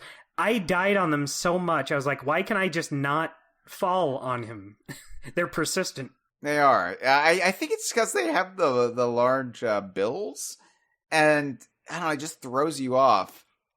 The famous discussion on the DK Vine forum about if Retro's enemy designs are fundamentally superior to Rare's because they're more proportioned to know where to jump on them, right? Like the famous this debate about the Tiki Tak tribe. Well, the Tiki Tak tribe, they have big jumpable heads. Like you know where to land on the Tikis. I think Toucan is an exception to that argument because I don't know what to do with this guy. Yeah, really. You know, at first glance, I would think this would be an enemy you could roll into, you know, knock the ball out from under him, but I don't think you can you? The bill will stop you. They'll stop you oh, dead. Right. That's on me. I didn't take the bill in mind. Right. Anyway, Toucan, he kind of sucks, but I kind of like him at the same time. It's a weird Schrodinger's cat of baddies, right? Like, yeah, he looks like he knows he sucks. He's like, yep. I mean, this is it. He's a bird that doesn't fly. He rolls on stinky fruit. And I think when that's your role in the Donkey Kong series, you wait your whole life to get into the Donkey Kong series. I was like, oh, what am I going to be? Am I going to be an animal buddy? Am I going to be a classic baddie? Oh man, I've spent all my life idolizing the Neckies. Oh, to be a Neckie. Oh, the stories I could tell my grandchildren if I were a Neckie. And you finally get the call up and you show up on the day. You're like, I'm here. Tell me. I've waited my whole life for this. What am I going to be? You're going to roll on stinky fruit. Great. This is what I was building up to, I guess. Oh yeah. If only they have that plucky attitude, I would think it would drive them to drink. That's true. Hyle, I hate to diverge from the Toucan, but I just love that visual of the Neckies being able to tell their grandkids stories. It's like, did I ever tell you about that time I flew to the left and then flew back to the right? Or I spit out that coconut. Why am I spitting out a coconut? I mean, that's weird. Let's be honest. If we're going to shit talk Toucan, let's talk about the fact that vultures spit coconuts. It doesn't add up. It makes zero sense. We got some weird birds. You know, it's all garbage. Let's be honest. This series is a joke. It's a joke. Or shut the site down. My life is a sham. I'm a fraud. I followed false idols. Hyle. Yeah. Don't look at your life and say Toucan. Say Toucan. I'll try. I'm gonna have another cider, Dustin, and that might help. Being that this is Juicy Jungle, I thought I would get juicy in my cider. So this is a Bold Rock cider that's blackberry flavored. I quite like the Bold Rock brand, but this is my favorite variety of Bold Rock. So I'm gonna crack this open.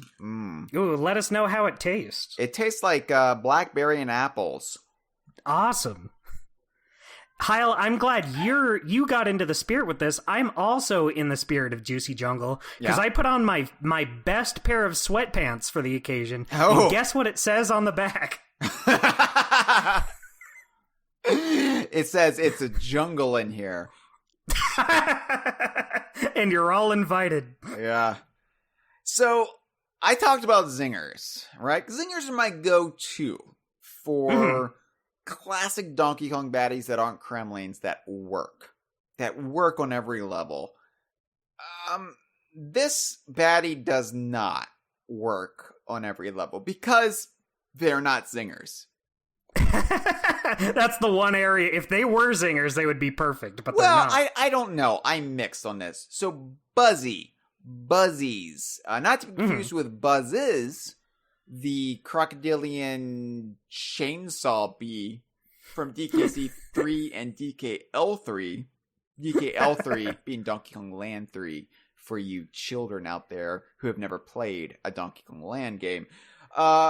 Buzzies are the bees that you encounter in Juicy Jungle, and they're big plump bee daddies. They're big. What do you call these bees? Bumblebees. Bumblebees, right? Now these are portrayed as honeybees, so you get kind of that mixed zinger kind of thing. Like, wait, are they wasps? Are they honeybees? It's a hybridization effect. You know, they're a hybrid bumble, honeybee, whatever. But they are not zingers, and that rubs some people in the wrong way. Because, you know, why didn't they just use zingers? Well, I think because zingers are so heavily associated with Kremlings, it would raise some questions. I say that, but that's not why they didn't go with zingers. They didn't go with zingers because, for whatever reason, bringing back any baddie from past pre-retro Donkey Kong games seemed to be discouraged. So, even though zingers are so iconic, they went with Buzzies. I'm fine with there being another bee in Juicy Jungle. Like, if they were zingers, we could definitely come up with a headcanon. Oh, yeah, well, zingers migrated after the fall of Crocodile Isle across the archipelago, and they built some hives on Juicy Jungle, and now they're living there, completely divorced from the Kremling crew. You know, whatever. I'm fine with Buzzies as they are, but it does just like make you think of zingers and how much you love and miss zingers, and that's a shame, right? Like, if only Zinger was here. You know, because Mario doesn't really have this problem, does he? Now, like, no, yeah. I mean, it does suck that DK doesn't really have a. At least nowadays, it doesn't really have iconic enemies that are from game to game. But I gotta be honest, Hyle, I love these guys. Okay. I love Buzzies. And I think part of it is because they're not zingers. I like that they're a whole different species, because, you know, bumblebees aren't the same as wasps. These are two different species that can totally live in this world together. Sure. And fill a different niche. And plus, I just love their grumpy faces. I love their angry eyes, their angry mouths, and they're just perfectly round. They're perfect for jumping on. Right. They're plump, and they're kind of like the exact opposite of zingers. I think of zingers as very spindly, very svelte, wire. Yeah, exactly. Yeah. And these guys are plump little bees, and it's cool that you can have both of those in this world. It might have been cooler if we actually had zingers around still, so you could get that contrast between the two. But yeah, I like them, and I think part of the reason I like them so much is I just love that level so much. That level with these guys and all the hives, that might be one of my absolute favorite levels in the game. I just love the visuals so much. Yeah, I quite enjoyed it. I hear the arguments in my head whenever I play it, like, should they have been zingers? Oh, why can't we have reoccurring Donkey Kong enemies anymore? I don't think that's going to be a problem in the future. I'm hopeful that, you know, going forward into the new era of Donkey Kong, there will be more of an embrace of the old. I want there to be an embrace of the totality of Donkey Kong, right? Like, I don't just want the rare stuff back. I want retro stuff to come back, even if retro isn't making it. I would like Jungle Beat stuff to be incorporated here or there. Paion's contributions, absolutely. You know, I don't want there to just be this very segmented separation of the eras of Donkey Kong. I as a Donkey Kong fan, I want it all to be on the table, especially like it's been almost a decade since we've had a full new Donkey Kong game, and I hate it that, you know, it's just like, oh, you know, what 3 characters are going to be back in this one, and then we have to wait another decade for, you know, to maybe the off chance we'll see Ingard the Swordfish again. You know, I want to get past that. And so Buzzies just bring that argument, that turmoil, that strife into my heart. So maybe in the future, right? Maybe when we're past that, I can go back and I can look at the Buzzies and be like, you know what?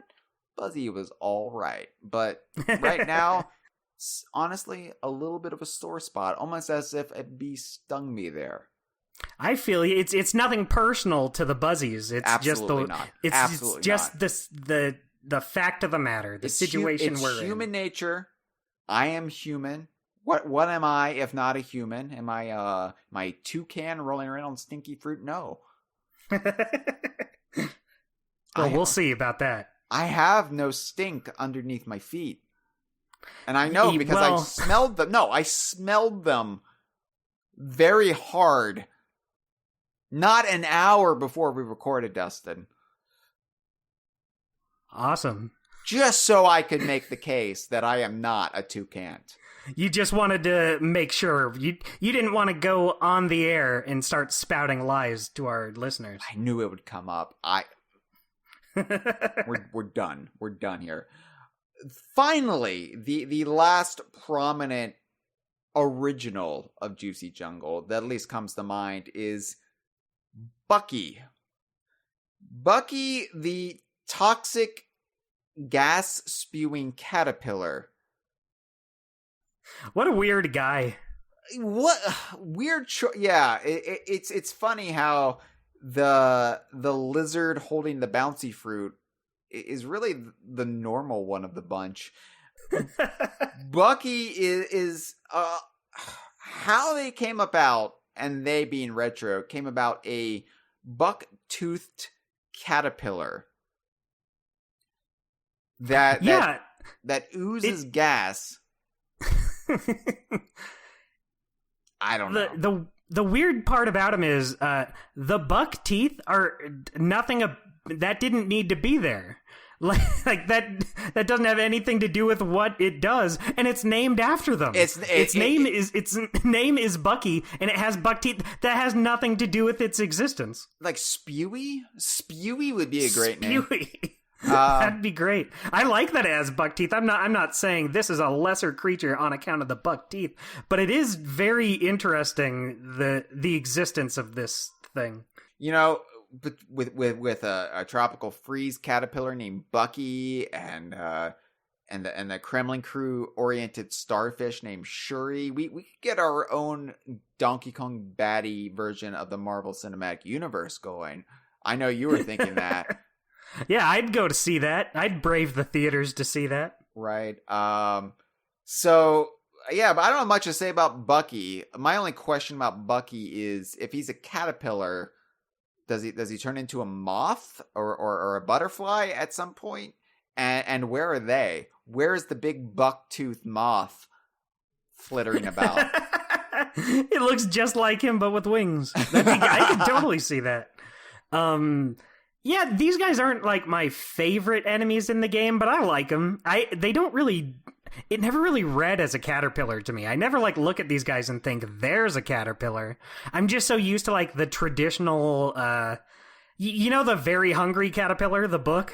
Yeah, that's just how I imagine all caterpillars look. Have you ever noticed when a bookstore puts that book on sale and they put the sale sticker on it, it obscures the title just so it's actually read as the Very Hung Caterpillar? I've never noticed that, but I believe it. Oh. And then the books go flying. Do you think that's why that book has sold so many copies? Continually in print, yeah. Now, the Very Hung Caterpillar takeoff price sticker. Oh. You get it home, and then it's just a complete mood killer. So you have to turn to Bucky. You're like, well, I want something big on my caterpillar. Hey, this caterpillar's got big teeth, and it spews. It'll have to do. Close enough. Yeah, but it's something I do appreciate about the. I guess in general, retro kept like specific baddies to different areas of the island in Returns, but of course it's much more defined, I think, in Tropical Freeze, that you have some reoccurring baddies for sure, but they are like kept to their different biomes and their archetypes in the islands. And so I like that you can point to what may be conceivably the wildlife of these islands and be like, yes, they are native to there. They are native to there. For as little time as we get to spend on these islands, it definitely helps us, I think, understand them a little bit more and to kind of get a sense of what this place might be, not under Snowmad occupation, when the Kongs aren't having an adventure there. Because, that's what I like to think about, is what is the day-to-day on these islands in the Rare Archipelago? What is life like when I'm not bouncing around, causing things to crumble and blow up? When I'm destroying their natural environments. Yeah, no, I totally agree. That is one thing I prefer about the retro games over the Rare games, because in Rare's games you have creatures that aren't Kremlings. You have Neeks, you have Naughties, but they're just everywhere. They're in every world. I really like that in this game. You can go here and see what the wildlife is like.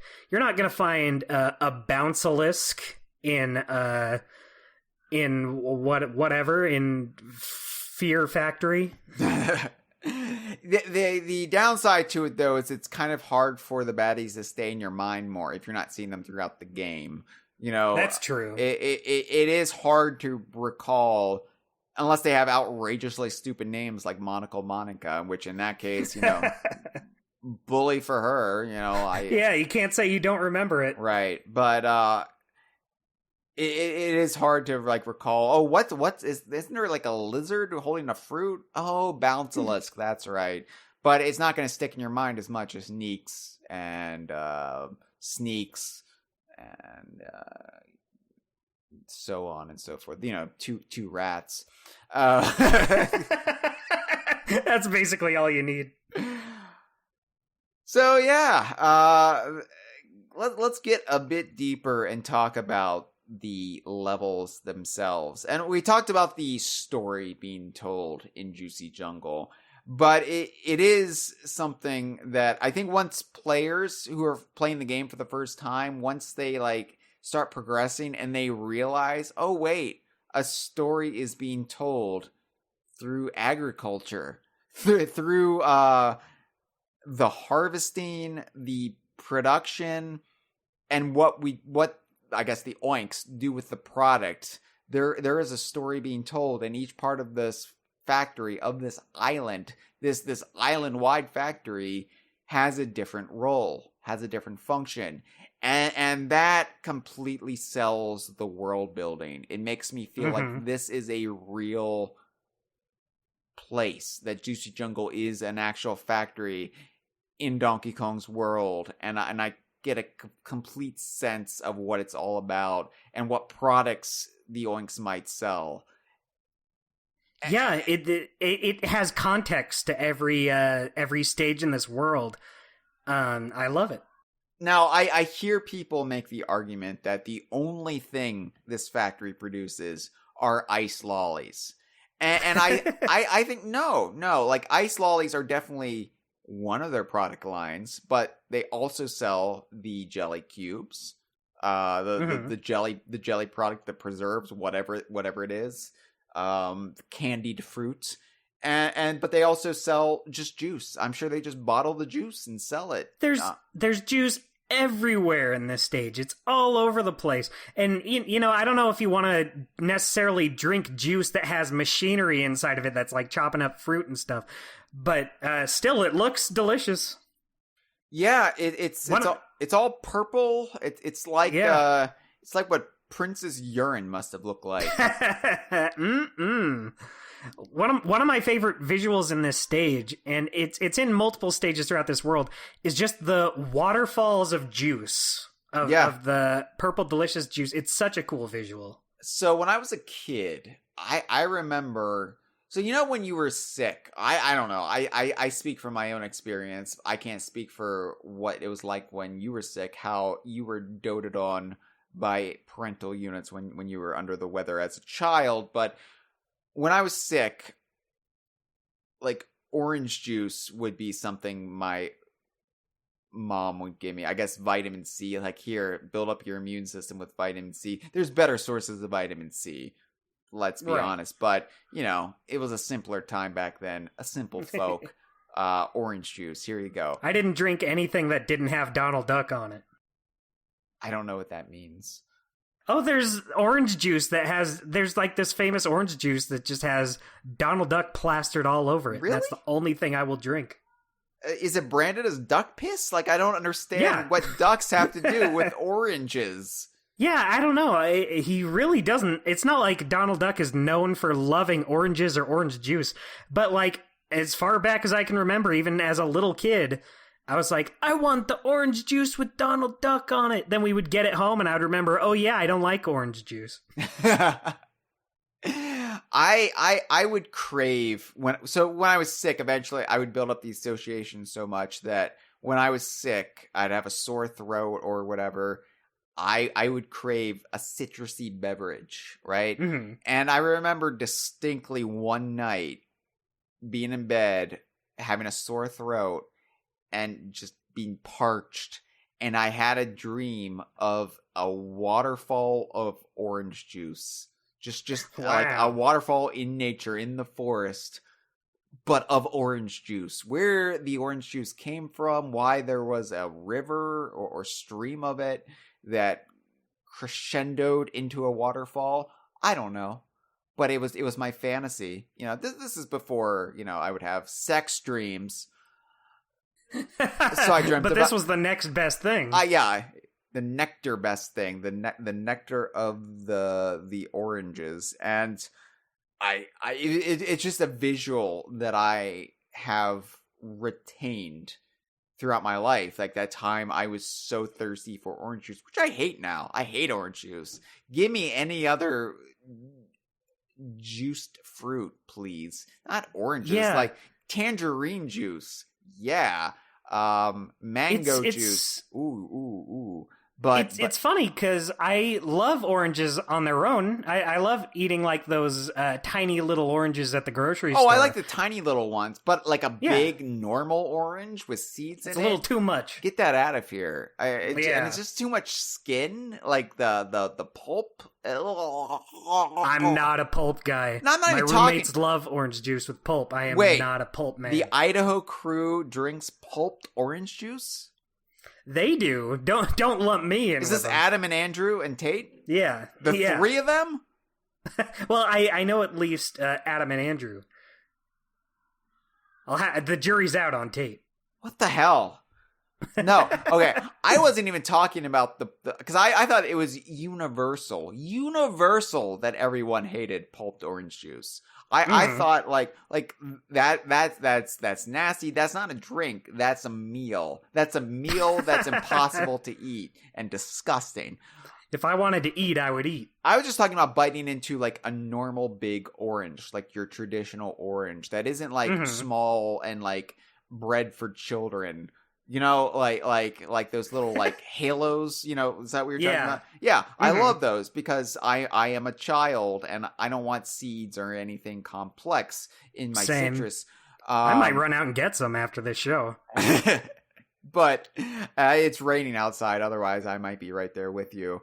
But yeah. Give me one of those big oranges, and I bite into it, and it's most like you get some juice out of it, but then it's mostly just like skin, and then I feel like I'm a vampire who is just drained my victim, and I've just left a skin bag on the bed. And it's like, ew, like I don't want that. Like get that out of here. And then I'm just like sucking the juice out of the the skin bag of orange and I'm throwing it out. And I'm like, that's a waste. Like a starving person would have eaten that. Why am I so delicate? And then I feel bad about myself, Dustin. Well, you heard it, everyone. Give a hand for Count Juicy, the tasty vampire. who has pangs of guilt for his privilege, where he can just cast aside his skin bag of orange. Why wasn't this an enemy in Juicy Jungle? Skin bag orange. Yeah, that would have been that would have been. You know what? We could make a Donkey Kong game with these $1 million ideas. Why don't we just do it? And I don't see anyone else coming up with it. Yeah, EPD, time's up. let Hyle and Dustin handle it. Step aside, the pros are coming in. You know, Art, I have great concepts like skin bag orange. Pretty good stuff. This game will fly off the shelves. Oh yeah, it'll fly out the window. And people throw it because they hate it so much. They don't know what they're missing. No, you know what? I don't make my art to be adored. I make it because I have to express myself. I make it because it's the truth that other people are too afraid to put out there. So anyway, Juicy Jungle is great. The story that's being told, it's great. What we can ascertain from the Oink's business model. And I'm like, what am I doing with my life? I'm running a Donkey Kong fan site. I could be making juice. I could be making little jelly things. I could be making ice lollies. Notice I don't say popsicle because everybody calls them popsicles. But here's the thing, Dustin. Popsicle is a registered brand trademark of the popsicle. Oh, like Band-Aids. Like Band-Aids or Kleenex or any number of terms that people use as this generic catch-all, but no. Jell-O is another one. Jell-O, no, it's a gelatin dessert. Right. It's not Donkey Kong, it's a funny gorilla that wears a tie. Exactly. So make sure, you say the right thing or else the lawyers will come after you. And we'll tell them, too. We will sell you out. Right. No, I need to make money. I don't have that many patrons. Your secret's safe with us is what I meant to say. Oh, right. So anyway, let's talk about the levels one by one. Like, again, we're not going to go too deep into it because it's really more about what they do, what they represent. But I think they're all worth mentioning. Mm-hmm. Harvest Hazards, the first one. And this is kind of a slow start. I think as far as the levels go, this is one of the least memorable. I remember it, but when you stack it up next to what comes later, I think, it doesn't shine quite as brightly. But this is obviously where the fruit is picked and harvested. Mm-hmm. I think one thing that helps it stand out a little more is that it is the first level in this world. Yeah. So even if what you're seeing isn't super memorable, it is the first time you're seeing it. So you're like, oh, look at that. I think it's better, honestly, to have the slow build and to have a level that maybe isn't as memorable as what comes next. Versus the way Bright Savannah does it, where it starts... blows its load at the beginning. Yeah. You want to edge, right? You want to edge your audience. You don't want to have the big climax right from the start, because then what's left? Awkward cleanup. That's true. We here at DK Vine are edging professionals. We know the pros. Grassland Groove is probably my favorite level in Tropical Freeze, but it just makes the rest of Bright Savannah feel dull and uninspired. Yeah, there's some good stuff in there. I really like Scorch and Torch, but after that, it is just kind of a lot of similar visuals. But we're not here to talk about Bright Savannah. We're here to sing the praises of Juicy Jungle. Yeah, so Harvest Hazard, I do love, like, you're kind of more up closer to the canopy of the jungle. It's not really like a ground level view of it. And so I like that immediately it sets this different kind of tone for the jungles compared to the Congo jungle, which is kind of what we're all mostly familiar with, of which Jungle Japes is kind of a part of or adjacent to, or the Kremlin jungles of the Lost World, where it's a harsher, like deadlier, like darker jungle. This is still bright and inviting, but it has just a different connotation and vibe, which again, not easy to do in a series that has had a jungle in every installment. Right. One thing I really like about not just this stage, but it's a visual that carries throughout the world. I love how twisty the trees are. They're just all over the place. It's like you're tying someone's shoes with these trees.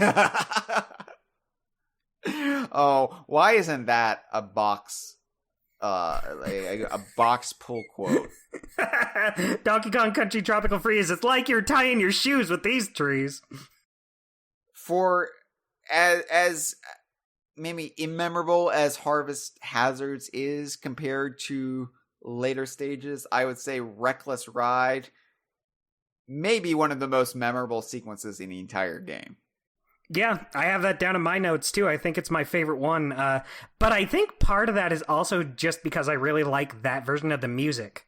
Oh, I love great, that. yeah. I love that all of the Rocket Barrel stages have variations of the same theme, and I think this one and the one in Autumn Heights are my two favorites. It's probably my favorite rendition of it too. It's also just my favorite Rocket Barrel stage in the entire duology. I'm hot and cold when it comes to the Rocket Barrel stages. I think it's a concept that I'm still not completely sold on, but if anything sells me on it and makes the entire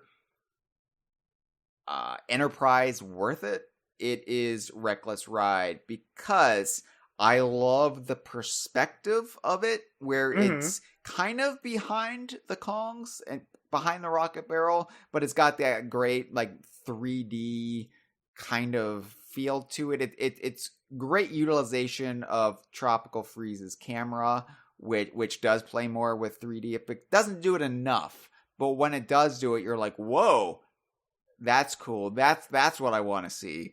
And I love that, again, the story being told throughout it.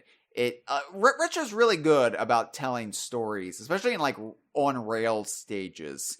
The YouTube channel Post Mesmeric just did a video on Donkey Kong Country Returns, and that's a point they brought up too, is that the on rail stages of Retro's games, they usually tell this very like contained story that is wholly unique from each on rail stage. Like, for example, Sawmill Thrill, going back to Autumn Heights, where you're in the sawmill and the actual platforms are being constructed from the saw as you're going. That kind of shit is mwah. And that's kind of what Reckless Ride does. The story being told there is that this is where the fruit begins to be juiced. I don't know. It's kind of a little bit cloudy because there's a few levels where it seems like they're actually processing the fruit. But there is this fruit mashing mech, like this wooden mech suit that it seems like the Snowmads have commandeered and taken over for their own purposes. It's being piloted by a Tuck, one of the penguins. And it's kind of antagonizing you as you progress through the level. Yeah, this guy's a real asshole. I love this guy because I always like when individual baddies, when one of them displays some personality and you kind of get a sense of that they are unique individuals, even though they're all under this blanket like army. And this asshole who's like, he keeps like throwing everything at you as you progress, and he goes away and he comes back and you have to deal with other obstacles and hazards. But what makes it great is at the very end, he wrecks the mech suit and he ejects out of it. He comes down with a parachute. And if you are doing it slow, as I always recommend you do, and if you wait around long enough, you will see this Tuck actually be eaten by a Chomposaurus. You get to witness his death. Yeah, it's rare that you actually see an enemy straight up die, because there's usually that plausible deniability that, oh, you just knocked him out. Oh, he just sleeping it off. Oh, they'll be better. They'll be back. You didn't really do any lasting damage. So it's always shocking when you're like, well, in this case, not. They're dead. Like Crow in PKC 2. No, you killed Crow. His life was in your hands, and you decided to end it. Here it's a little bit more hands off, where his death isn't directly attributable to the Kongs. It's more a bit of instant karma, Yeah, exactly. It's his own fault. Yeah, he shouldn't have been a dick. This is what he gets for it. He gets eaten. Remember that, kids at home. If you are a dick, you will be eaten. Right. If I was gonna say, if any Tuck ever got into Smash Brothers in the same way of, say, Piranha Plant, it would be this one. But no, because he died. He died, right. Now, he's used to being eaten, so he'd be right at home with Kirby and Yoshi and all the the vor fetishist in Smash Brothers, but that would have been a match made in heaven, but I guess it'll never happen. In my dreams it will. Yeah, Reckless Ride, my favorite Rocket Barrel stage, bar none. One of my favorite on-rail stages in Retro's games. Yeah. And it's really where Juicy Jungle comes alive for me, where I'm like, all right, I'm digging this. This is fun. This is new. Mm-hmm. I haven't seen this before. You're wowing me. I'm the old jaded Donkey Kong fan, and you're showing me some new things, making me realize life is still worth living. All right. All right. All because of these giant fruits. 5-3, Fruity Factory. Now, this seems to be where the bulk of the juicing takes place. And I don't mean taking anabolic steroids. No. I mean where they take the fruit and they drain it of its innards, of its liquidy blood. And I'm glad you cleared that up. I was worried it was the first one. Yeah, no, it's not just a bunch of buff bodybuilders putting needles in their ass. Got it. Although if Nintendo EPD needs ideas for new Donkey Kong worlds, there you go. Remember, we got the ideas. Don't worry. I've dismissed my legal team. You can steal any ideas, and I'll just nod and say, Guess I have to accept it. I look forward to seeing it. So this is more of a traditional platforming stage after Reckless Ride, but I love this one. This one, when I was replaying Tropical Freeze the other year, I said last year, I guess it was 2 years. Time is such a blur right now. I think it was 2020. Yeah, 2020 was when I was replaying Tropical Freeze in that cabin in the woods. And I remember really, really liking this level. I liked how you interacted with the fruit that was being harvested, or not harvested, but I guess cut up. How like the platforms would be generated from that fruit getting dissected. I thought that was really clever. What a great way to marry the world with the gameplay concept. Yeah, where you have these melons being sliced in half. Not only does that tie into the story being told, but it's just perfect from a challenge point of view. Having this melon cut in half, and you have to figure out where these giant axes are gonna slice through. It's great. It's definitely more abstract. It reminds me, Donkey Kong Country, the original by Rare, it did have sort of a more down-to-earth... I mean, it's about a gorilla wearing a tie trying to get his giant, implausible pile of bananas back that somehow never goes bad in his cave. But it's still, like, it felt more down-to-earth, I guess, in its environments, in its presentation. DKC2 got a little bit more abstract with reality, where you would have, like, gusts of wind blowing the monkeys up a mine shaft, and you would have a spider, a giant jungle spider that you could ride on wearing tennis shoes, and it got a little bit sillier while not really like stepping over the line. I would say that's a good balance. I would say DKC2 kind of has the perfect balance of that. I think sometimes you have to set that baseline, though, and that's kind of what Donkey Kong Country Returns did. Yeah. For the most part. And I like that Tropical Freeze wasn't afraid to then get a little bit more abstract, a little bit sillier, because it did have that baseline to fall on, where maybe our reaction to some of the things in Jungle Beat initially were because they hadn't established that baseline for that direction for Donkey Kong. And so things like Cobcock they were just like, all right, nope. You can't just start with the giant chicken plant hybrid. You got to work your way up to it. Right. So to have like platforms be spawned from having giant pieces of fruit cut up, that might have been too much for Returns, but it works just fine here in Tropical Freeze. Yeah, I think it's a great visual, too. You see the fruit being just chomped to bits, and some pieces just go flying up that you can just so happen to use as platforms. It works in a natural way. It's not like these are just floating fruit in the sky. Right.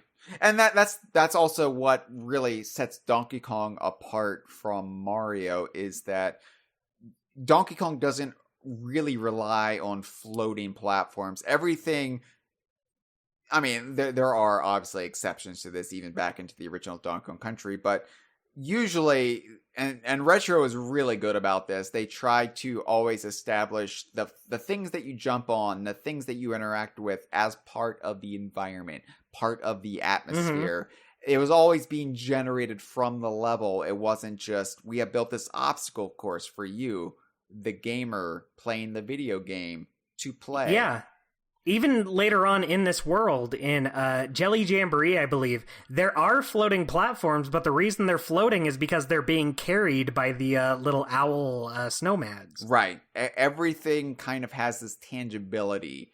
When you do Donkey Kong, I think, at its utmost correct design and development, everything is connected. Everything is part of the world structure. Even if it's illogical and would never really make much sense in reality, like, say, the design of the Gangplank Galleon with its enormous 60-story mast, that doesn't make much sense. But you can kind of squint and pretend, and okay. That's, I think Retro was even better than Rare. Granted, Retro was operating on more sophisticated hardware, than Rare was, so they could do more with their presentation. But all the same, that I think Fruity Factory is basically a how-to guide for future Donkey Kong developers. Like, this is like how you can stretch the confines of reality while still keeping things within the plausible, cartoony physics of Donkey Kong. Right, there's a context to everything. It's not just, you can't just throw in whatever wacky ideas you want to do just because it's a cool visual or it's funny. All of the choices they make, or at least I would say like 99% of them, I don't want to say literally everyone, they're there with a context and they feel thought about.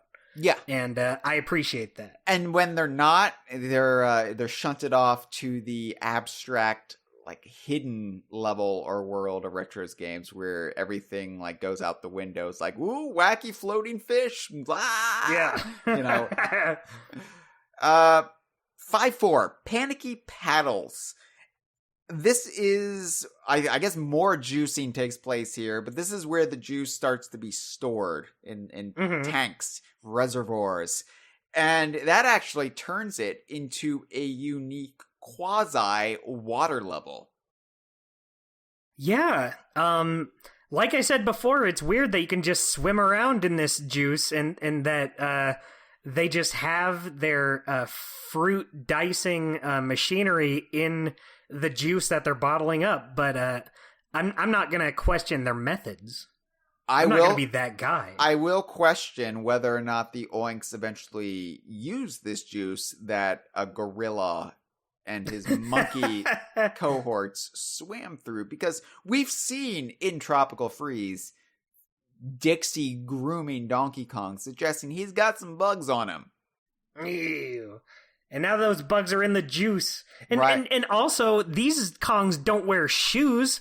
They've been stomping all over these lands, and now their dirty monkey feet are just all up in this juice. Get on out of here with that. Need we go back to the butthole discussion? Yes, need we? Need we indeed?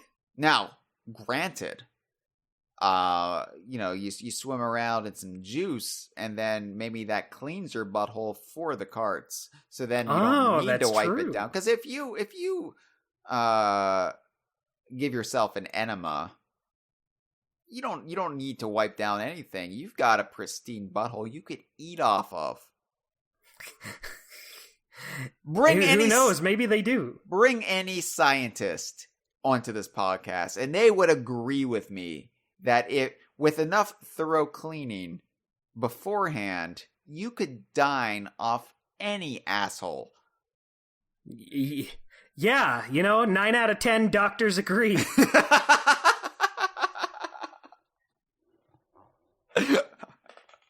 Glad we're on the same page here. Panicky paddles. No, why is there a shark in there? Well, so there's lots of sharks. Yeah, so I think that the Snowmats introduced the sharks into the juice. I don't think that the Oinks were thinking like, you know what this juice needs to add some stank sharks to it? Sharks.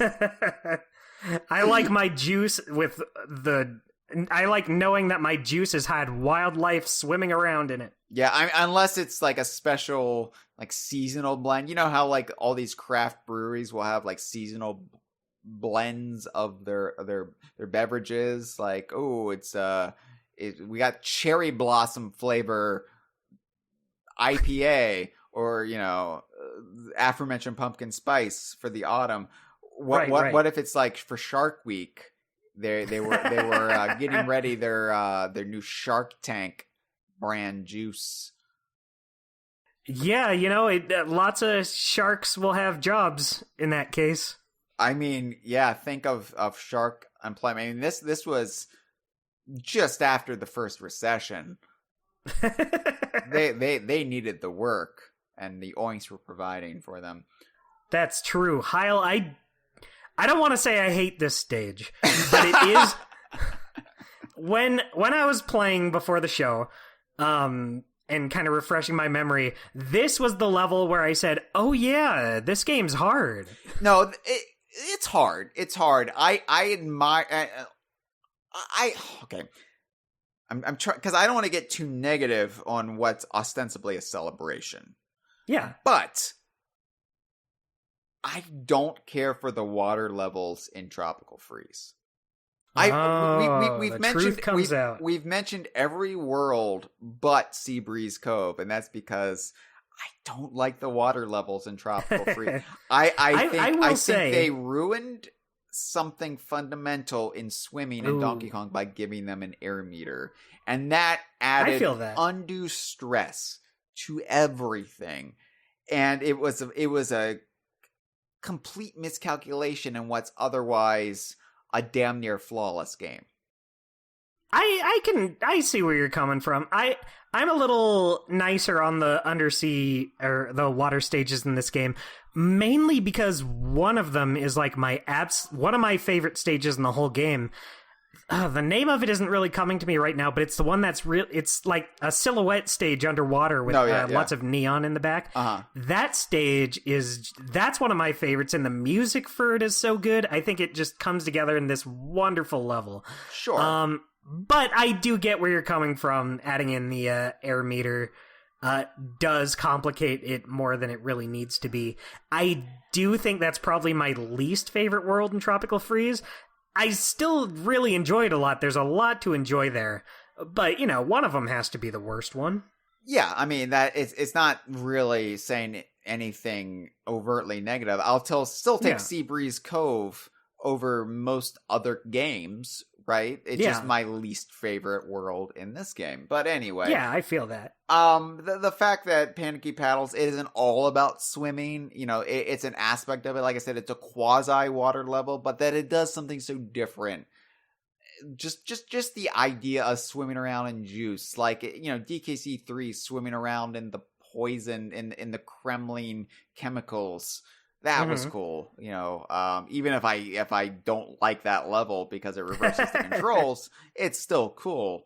You respect the idea of it more than you enjoy actually playing it. I'm glad it exists within the confines of my favorite series. Yeah, exactly. It's still a good stage overall, even if this was a stage where I was like dying, actually. Like, it's the one stage where I lost like 10 lives on this stage, and part of it is because I haven't played this game in a while, but another part of it is just there's shit everywhere. There's these sharks, there's these gigantic slicey dices. Mm-hmm. Yeah, the slicey dices. It's stressful, Hyle. It is. I've had it with these slicey dices. Most of this game gets stressful after, this point and beyond. It's unusual that you would have a quiet stage. Jelly Jamboree 5-5. This is from the reveal trailer for Tropical Freeze, where the fruit has been turned into I'm going to say pectin-like jelly product. There we go. It's not gelatin. I see gelatin. Gelatin is a product. You can't just turn fruit into gelatin, because gelatin requires like boiled animal bones to make. Yeah. It's actually disgusting. Pectin is something derived more naturally from fruit. It's the vegan alternative in a lot of like candies for gelatin. It's rare nowadays that candy companies will use gelatin because they will want to keep it vegan friendly, and so they'll use pectin in its place. Now you still get a lot of like old stalwarts who refuse to get with the times. They're old grandpas, like the actual Gummy Bears brand of gummy bears. They use gelatin, and you don't need to use gelatin in gummy bears. I think Starburst still use gelatin, but Skittles, good old Skittles, they changed from gelatin in their recipe, and they now use pectin. They now have a vegan recipe. Skittles, and they're delicious. You know what? I will say, sometimes you're like, what is that little round candy? Is it an M&M? Is it Reese's Pieces? Oh, it's a Skittles? Oh, I was expecting chocolate or peanut butter, and it's just a delightful burst of fruit. Well, you know what? That's even better. Agreed. I wish they... this stage, I would say, is probably one of the best stages they could have picked for that original demo. It's such a unique idea that stands... I'd say it's one of the more memorable levels in the whole game. It has its theme...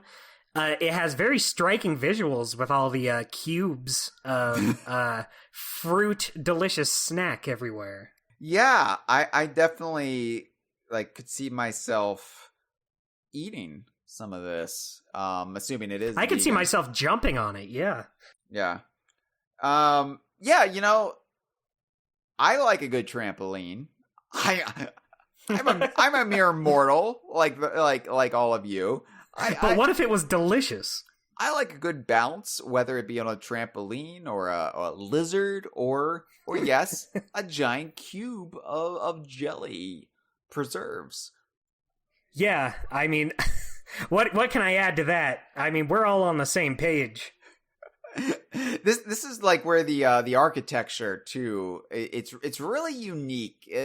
Like I said, they toned down the kind of Greek Isles sort of vibe a little bit, but it just like the peeling white like paint and the brickwork that's kind of jointed, like I don't know, it's almost like they use bricks to like patch up the holes. Like, how old is this place? Like I'm thinking the Oinks have lived here a long time, and it's only in recent years that it became a factory. Like, they decided that would be their big enterprise, their big export to the rest of the islands. I don't know. I like that. I like the idea that they that these oinks, these characters that we kind of wrote off at first, are now they're providing all this stuff not just to like DK Island, for example, but like everywhere. These oinks are like a known people that I haven't asked all of the characters in the DKU, sure, but I assume these oinks are well respected for it. I think they're tolerated at the very least. Yeah. I mean, look at DK Vine.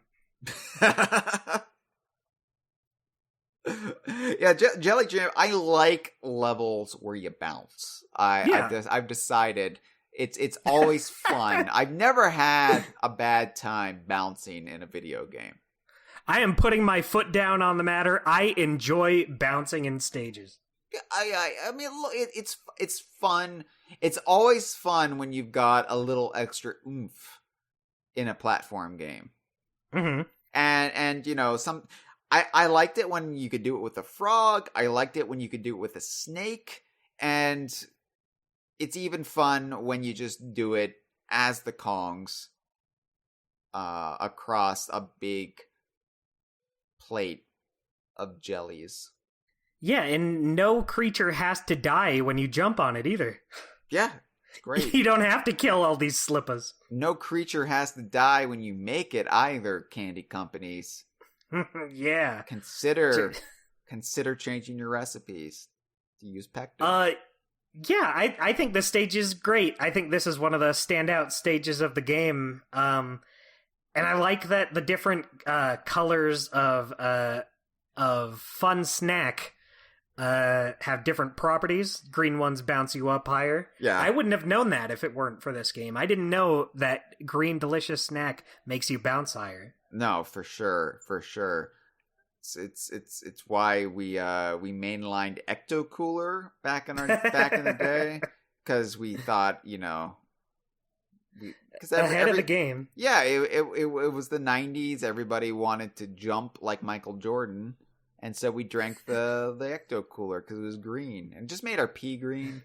It's a shame, really, but wow. No, I know. Talked a lot about bodily fluids on this episode. Yeah, I don't think, at least in the episodes I've been on, I don't think there's been this much. Not that I mind. No, you shouldn't mind, because it's natural and it's beautiful. It's beautiful. We have to normalize disgusting things. It's part and parcel with being alive. That's true. How can you enjoy your delicious fruit squares if you can't shit every now and then? Right? How can you drink some delicious purple juice?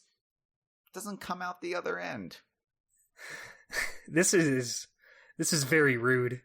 No, this is a rude podcast. It's Trude, which is portmanteau of true and rude. Rude truth. Hashtag.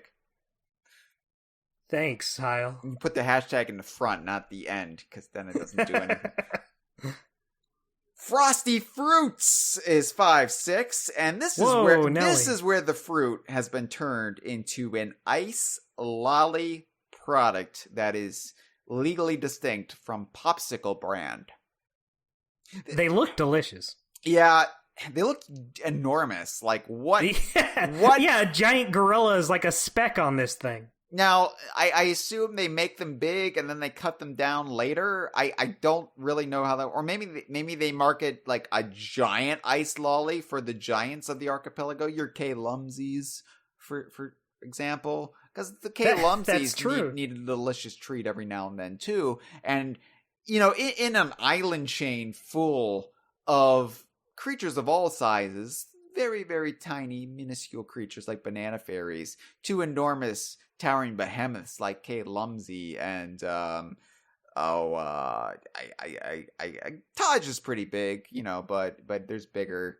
I was gonna say Wizpig, but he's not from those parts. He's from space regions of space. That's true. What about like the dinosaurs of Pterodactyl Land? They're pretty big. Or the dinosaurs of Dino Domain, the Saurian refugees who traveled a great distance to make a new home for themselves in the rare archipelago. Yeah. Oh, and lest we forget, Booga the Nut and Jugga, they gotta enjoy their popsicles, or their iced lollies is what I meant to say. Although that raises the question, are they giant, or is Conker just squirrel-sized? Am I blowing your mind? Have I just completely upended the way you view reality?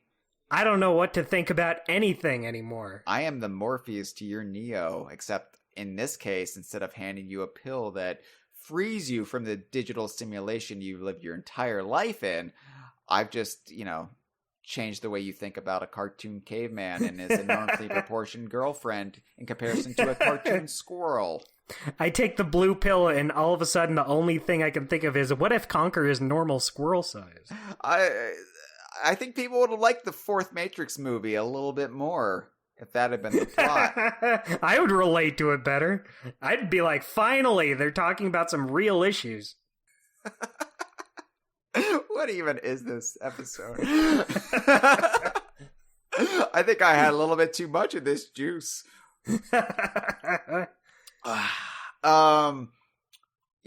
Frosty Fruits, though, this is the closest thing to a snow world or snow level before you get to the frozen Donkey Kong Island. And for a game that's all about fighting evil Viking-like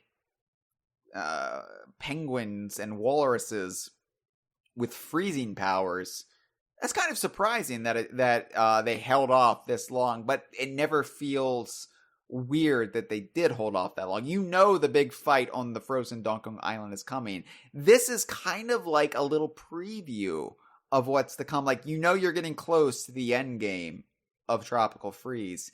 And here in Juicy Jungle, where you might not expect it, you get your first example of a frozen jungle. Except in this case, it is supposed to be frozen. It is the Oinks, their own freezer, their own purposely frigid little zone so they can make the ice lollies. Right. This world has some interesting lore going on in it too, since there's a few Easter eggs hidden in the background of this stage. You know what? Save that. We're going to talk about all the Easter eggs after you we're beat done. Me to it. Yeah. You got it. I'm sorry I jumped the gun. Don't worry, everybody. That's all right. I will not talk more about it. That's all right. Easter is over. And we're well into May now, so maybe we should come up with another term for them. Yeah, these Easter eggs are starting to stink, which is why I was trying to throw them out early. They stink anymore, and a toucan will jump on them. Whoa! That's a callback to a bird. I like Frosty Fruits. The only thing I dislike about it is that everybody just takes this as proof that all they make is ice lollies, and I'm like, no. Yes, you just saw the jelly cubes in the previous level. Yeah, you don't like. I don't know how you think popsicle-like desserts are made, but it's not. You don't freeze jelly to make them. Like, have you? Yeah, that's a whole step that was unnecessarily thrown in. Have you ever left the ice lolly on the stick long enough for it to start melting over your hands? Is what melts over your hands jelly? No. It's not a solid wobbly substance. It's not a solid wobbly substance, and I'm tired of having this argument. Now, I mean, we follow the juice throughout Juicy Jungle, and we see it at various stages. So I think each stage represents a different product. And yes, the juice goes eventually into the ice lollies, but the juice is still a product. The jelly-like cubes are still a product. Yeah, I like that you see the various things this island is responsible for. The only thing I like more is that the music in this stage has In a Snowbound Land mixed into it.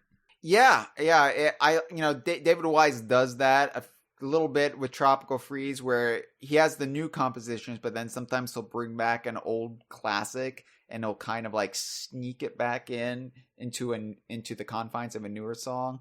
And it's always a treat to hear that. Like Lockjaw's Saga also comes back elsewhere, and you're like, wow, that's weird hearing that outside of the context of DKC 2. But it works. And it if we can't have characters coming back from those games, at least we have musical leitmotifs, Yeah. And I think In a Snowbound Land is a interesting one to choose to reuse, since I love every song in the Donkey Kong Country 2 soundtrack, but I feel like In a Snowbound Land is one that doesn't really get brought up. It's not really part of the conversation in the same way a Stick-a-Bush Symphony would be. So I like that this song gets some time to shine. Right. Considering it is a straight ripoff of a Vangelis song. It's funny because I actually heard the Vangelis song the other week. I was, so sometimes to de-stress, I put on the Spa channel on my Sirius XM radio in my car.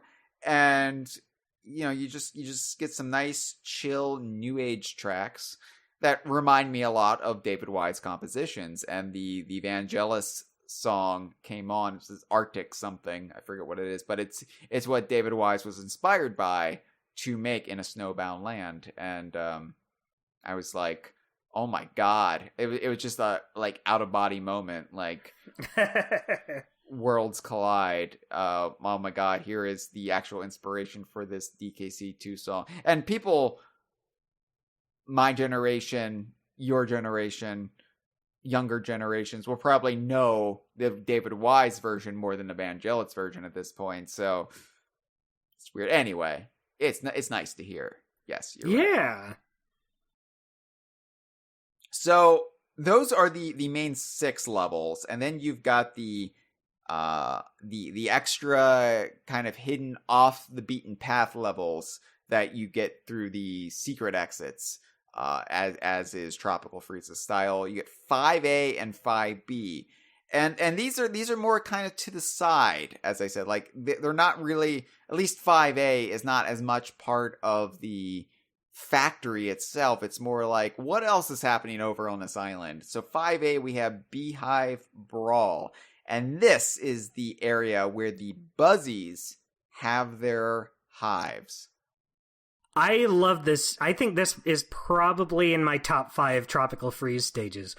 It gameplay wise, there's not a whole lot to this one, but I just love the visuals of it so much, going in the hives, and not just the big beehives, but the smaller hives that the Buzzies live in, that they come out of with windows and such that swing around. Honestly, I don't think the Buzzies are being assholes for attacking you here, because normally their houses are pretty stationary until you grab onto them and then they start swinging around. You've disrupted their homes. I love the visual of them hanging on the thin string of honey. It's so fun.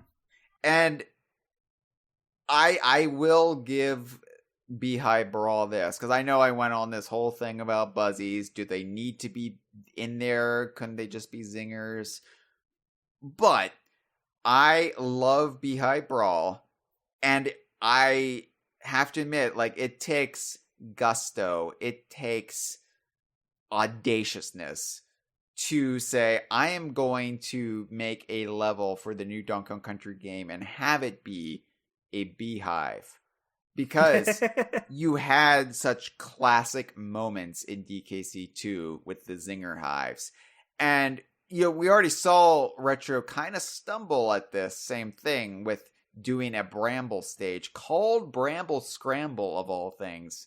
And it just paling compared to the original, right? Mm-hmm. But here they do something wholly unique with the beehive that it never feels like it's in comparison with the Zinger hives. It feels justified, it feels fresh, it feels fun, and you're never left thinking about another experience that you had decades before. Yeah, I mean, I'll be honest, I totally forgot. Like, the stages in DKC2 didn't even come to mind when I was playing through this. It's only now that you bring it up where I'm like, oh yeah, they did do that. And I think part of it is... this stage really varies it up. It's not like you're in the hive the whole time. You're kind of going in and out of it, which is cool. Helps break it up a little more. Yeah. And I also like that we're not really sure if...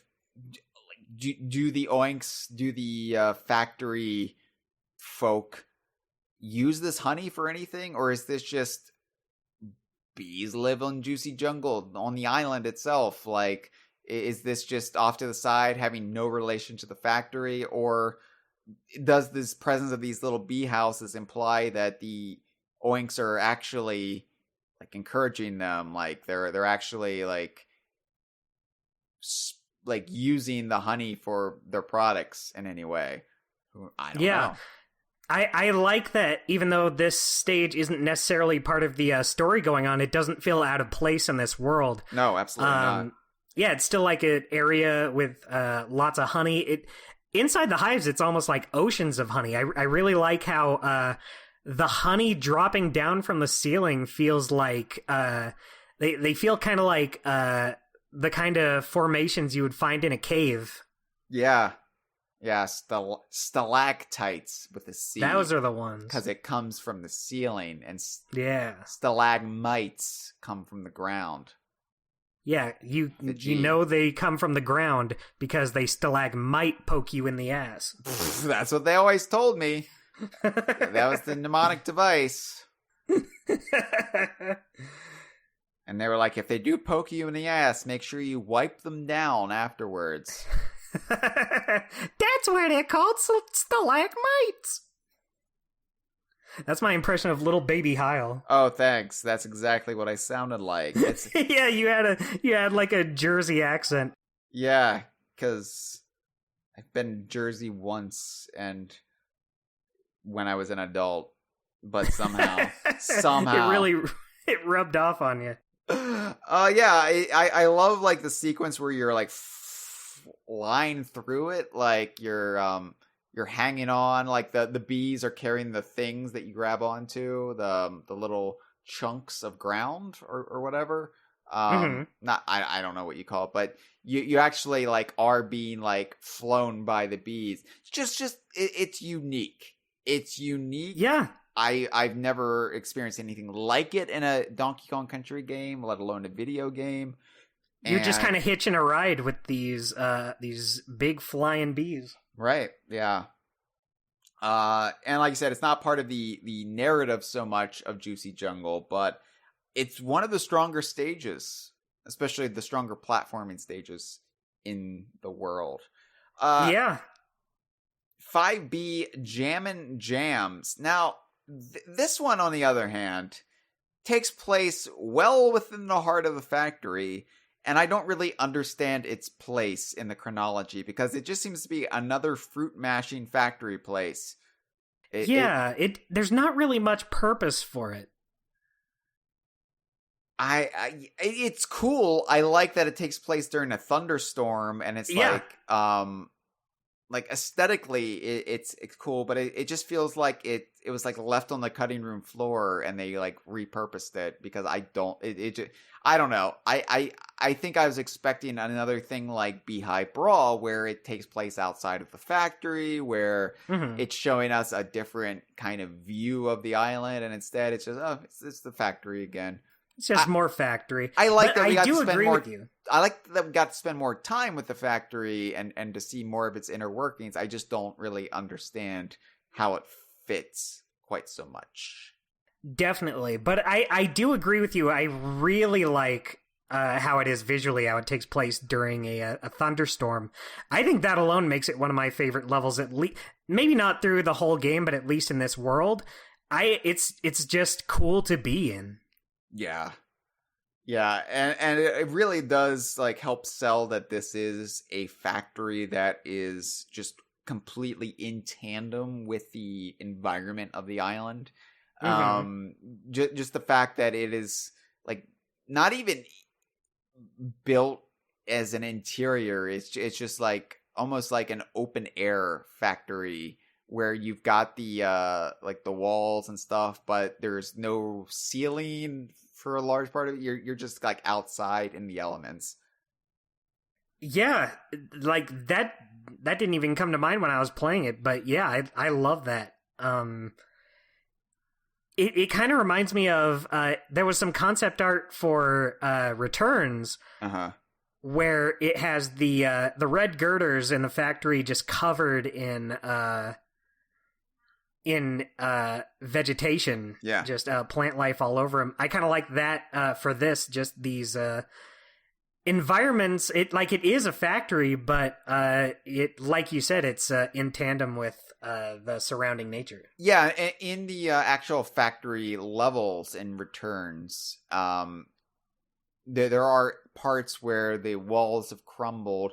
If you are to take the understanding from it that I have, where it's the Creme Croc factory just several years later, I guess 16 years later, and it's been shut down for 16 years and it's fallen into disarray, it's derelict, and nature is starting to reclaim it and bounce back.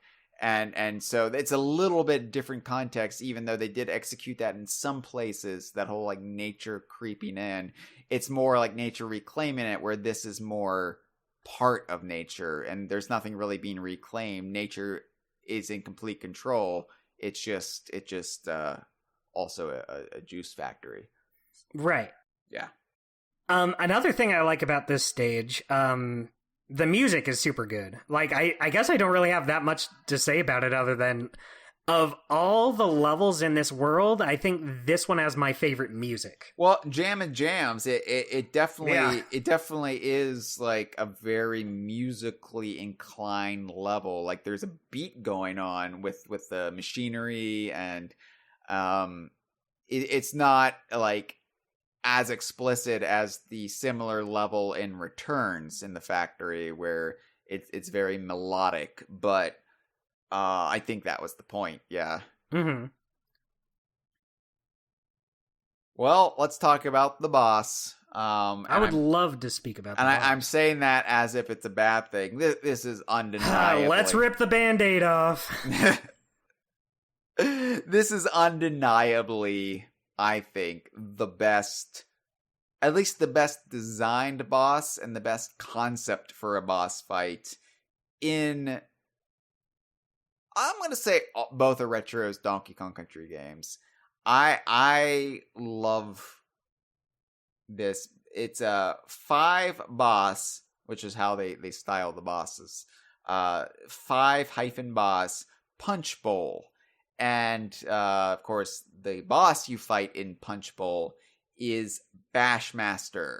Bashmaster Bear, as we call him. I think Bashmaster the Unbreakable is his fancy Snowmad title. But he is a polar bear, and he is amazing.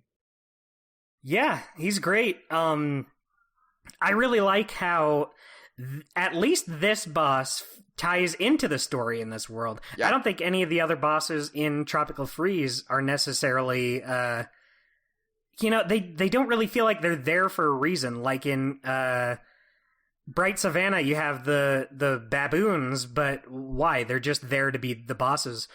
But here, you have Bashmaster eating these popsicles. He's just an ice lolly loving fool. He is. I like this idea too, that the Snowmads have stationed this guardian, because the Snowmads have commandeered all of these islands. They've taken over Donkey Kong Island to be their home. new home, but they've also set up these I guess occupations on the preceding islands en route to Donkey Kong Island, partially to keep the Kongs at bay and to keep them from getting back to their homeland.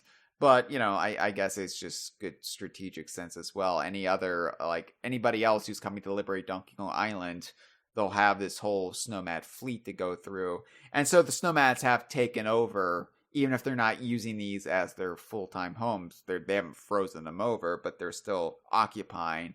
And Bashmaster has been put in charge of Juicy Jungle, and he is just hanging out in the frozen pit, where the juice, I guess, goes to the remainder of the juice gets pulled down into. But this is the tail end of where they make the ice lollies, and it turns out Bashmaster has a sweet tooth, and so he is just enjoying himself.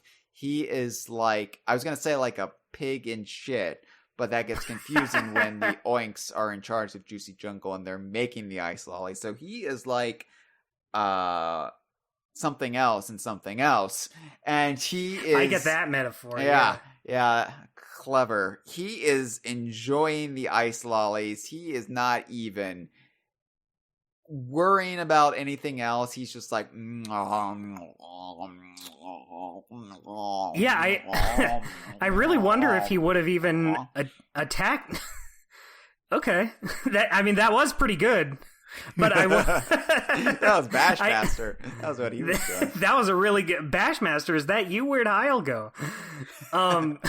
Dustin, I'm still here. I know. Oh, I know. I am a master of disguise. You were just doing a spot-on impression. But I really like how.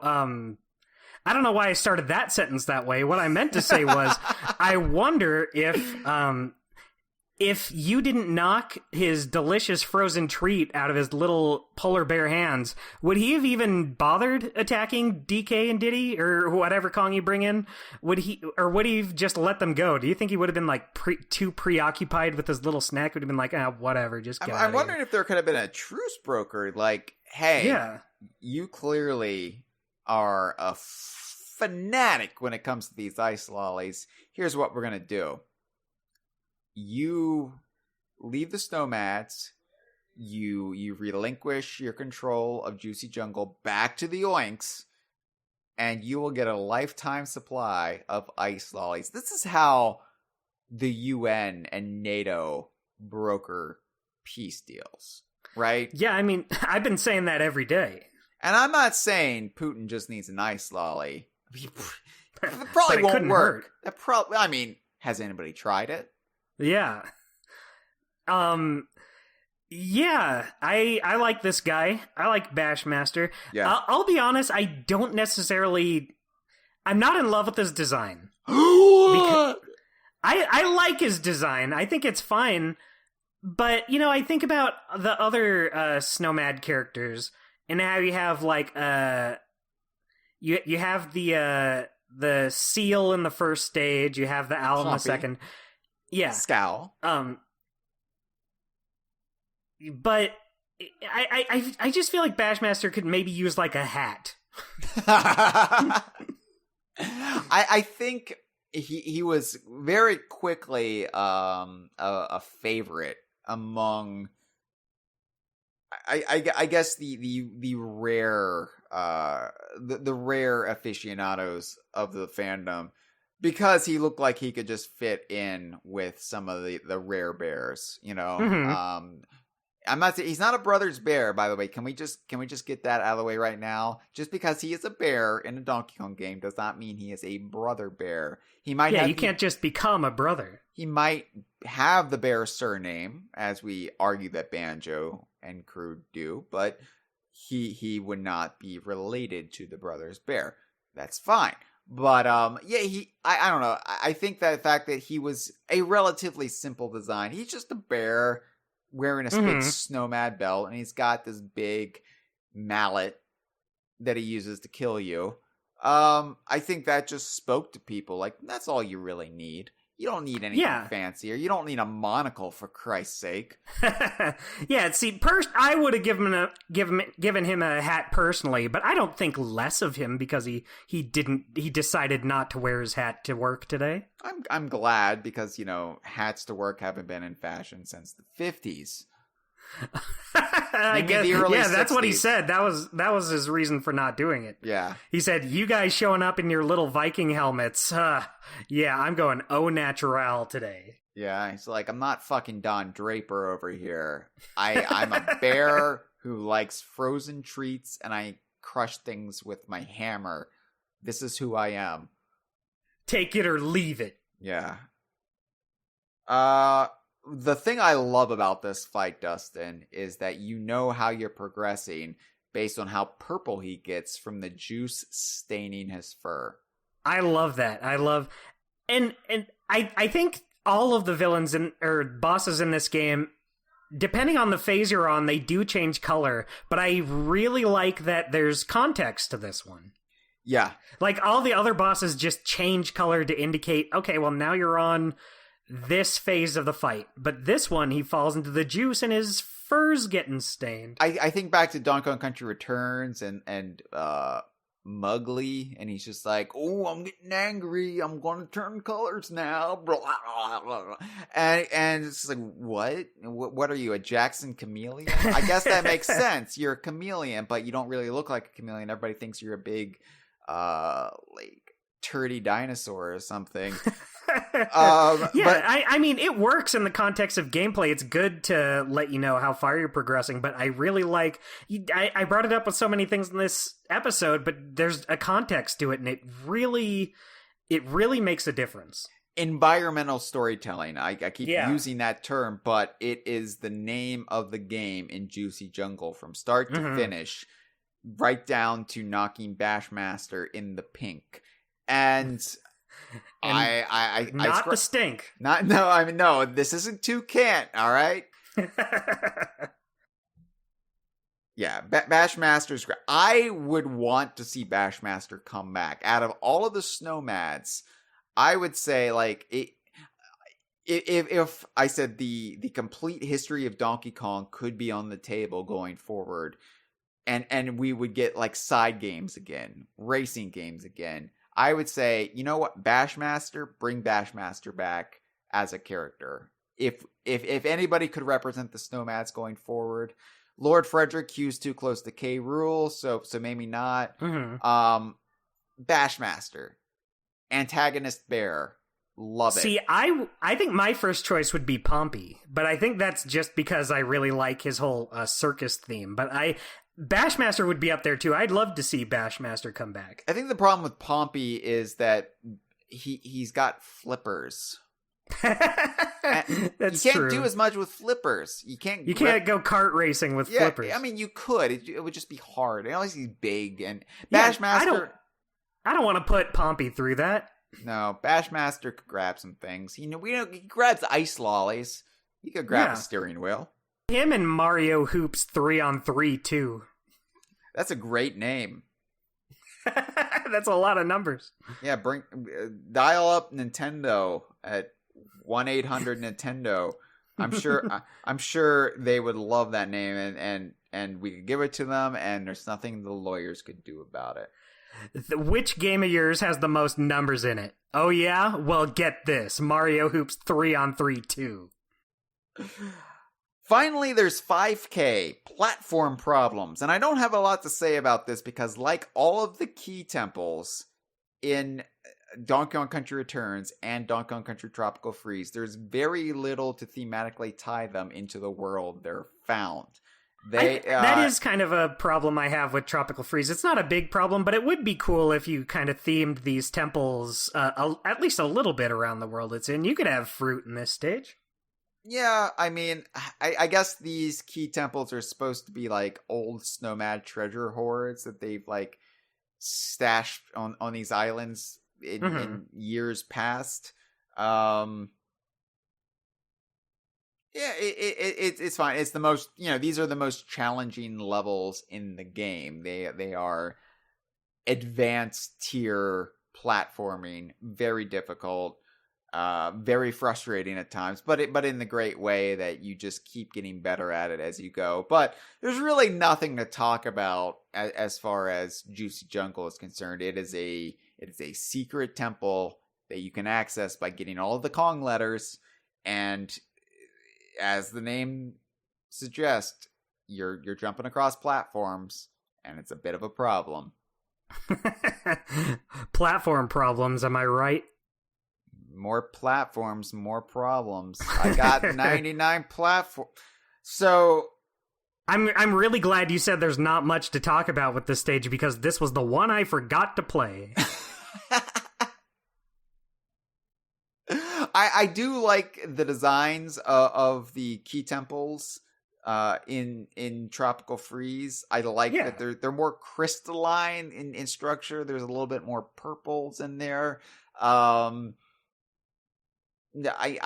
don't know. They're fine.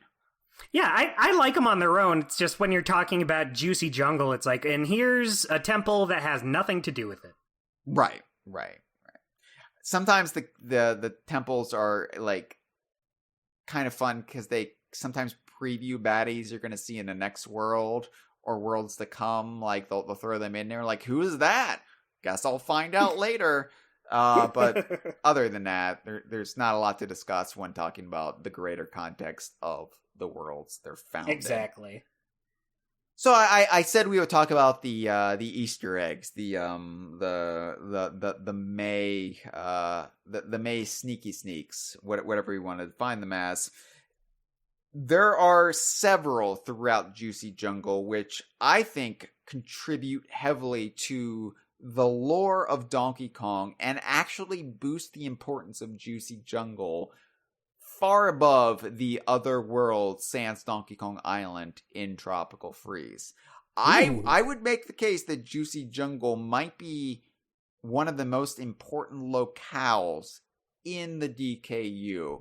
If we're going to take any island from Tropical Freeze and like graduate it to Crocodile Isle, Northern Hemisphere, Timbers Island status, it would be Juicy Jungle based on the quality of the hidden lore bits.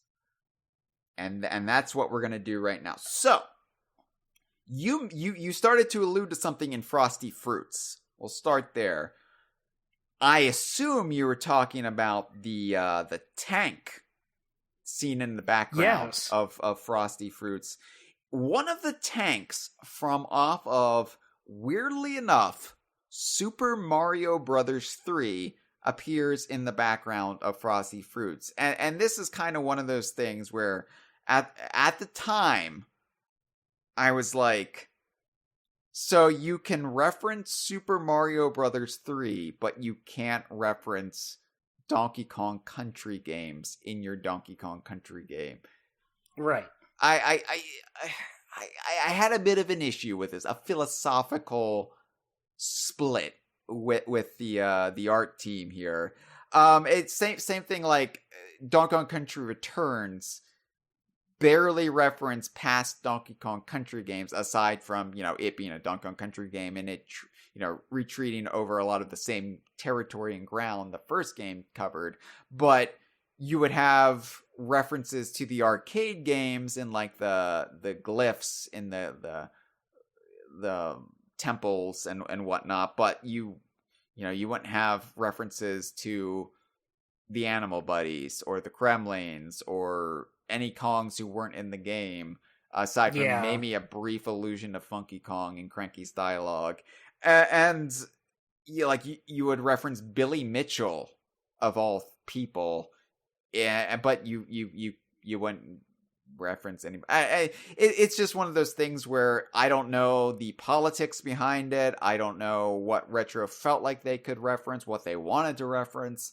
But it's frustrating as a Donkey Kong fan at times to feel like we're always fighting this uphill battle for validation and recognition. And if I'm playing a Donkey Kong Country game, I want Donkey Kong Country to be acknowledged and referenced and celebrated. And you're going out of your way to reference Mario. Mario gets referenced everywhere. It's weird that Super Mario Odyssey had more Donkey Kong Country references than both Donkey Kong Country Returns and Donkey Kong Country Tropical Freeze. But whatever. It's just one of those things that will always kind of rub me a little bit raw. But Dustin, there is a fun explanation for why there may be one of Bowser's tanks from off of Super Mario Bros. 3 in Frosty Fruits. There is?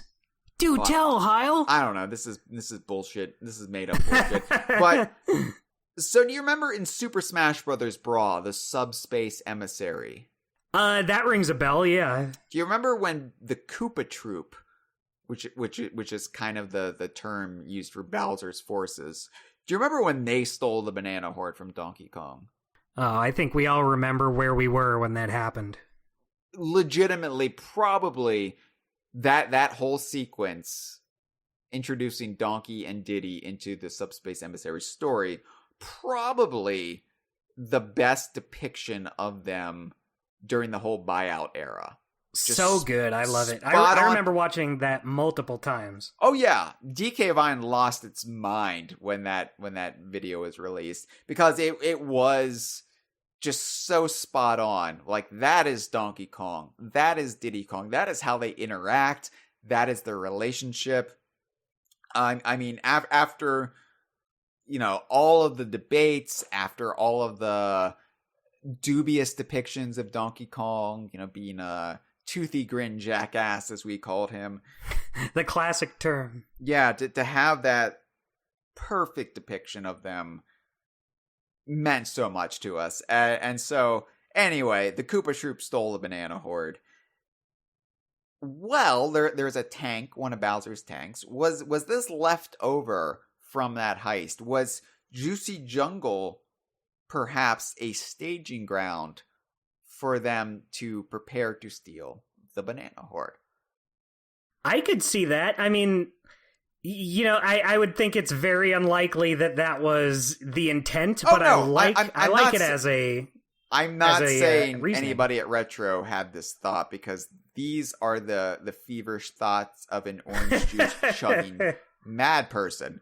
But it is a cool explanation. I think it's great. Like, even if it didn't happen on Juicy Jungle, given that is the closest neighboring island to DK Jungle, where we saw the Koopa crew attack DK Island and steal his bananas, it is possible that over time one of their destroyed tanks just washed up on the shore of Juicy Jungle as well. Or maybe, it was repoed by the Kongs after the fact, and Donkey Kong, who by that point was the steward of Donkey Kong Island, having won the Jungle Jam tournament in DK King of Swing, becoming the Jungle Hero, and succeeding Cranky Kong as the chieftain of Donkey Kong Island. He called up the Oinks and he was like, "Hey, we've got this vehicle. Why don't we do a trade? Like, we'll give you this tank, and you can give us a year's supply of juices." You guys look like a bunch of nerds. You could probably use a tank to protect yourselves.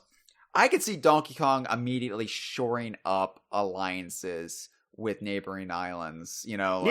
Like let's get in on better terms with the Oinks. Let's have more of a dialogue with Timbers Islands. I don't know. I like that. I agree. Donkey Kong is a good diplomatic leader. I think more than being a toy stealing, toad napping mad person as seen in Mario vs. Donkey Kong, he is first and foremost a people person. Yeah, it's kind of the side to DK that you don't see very often, since you usually see him on his big grand adventures.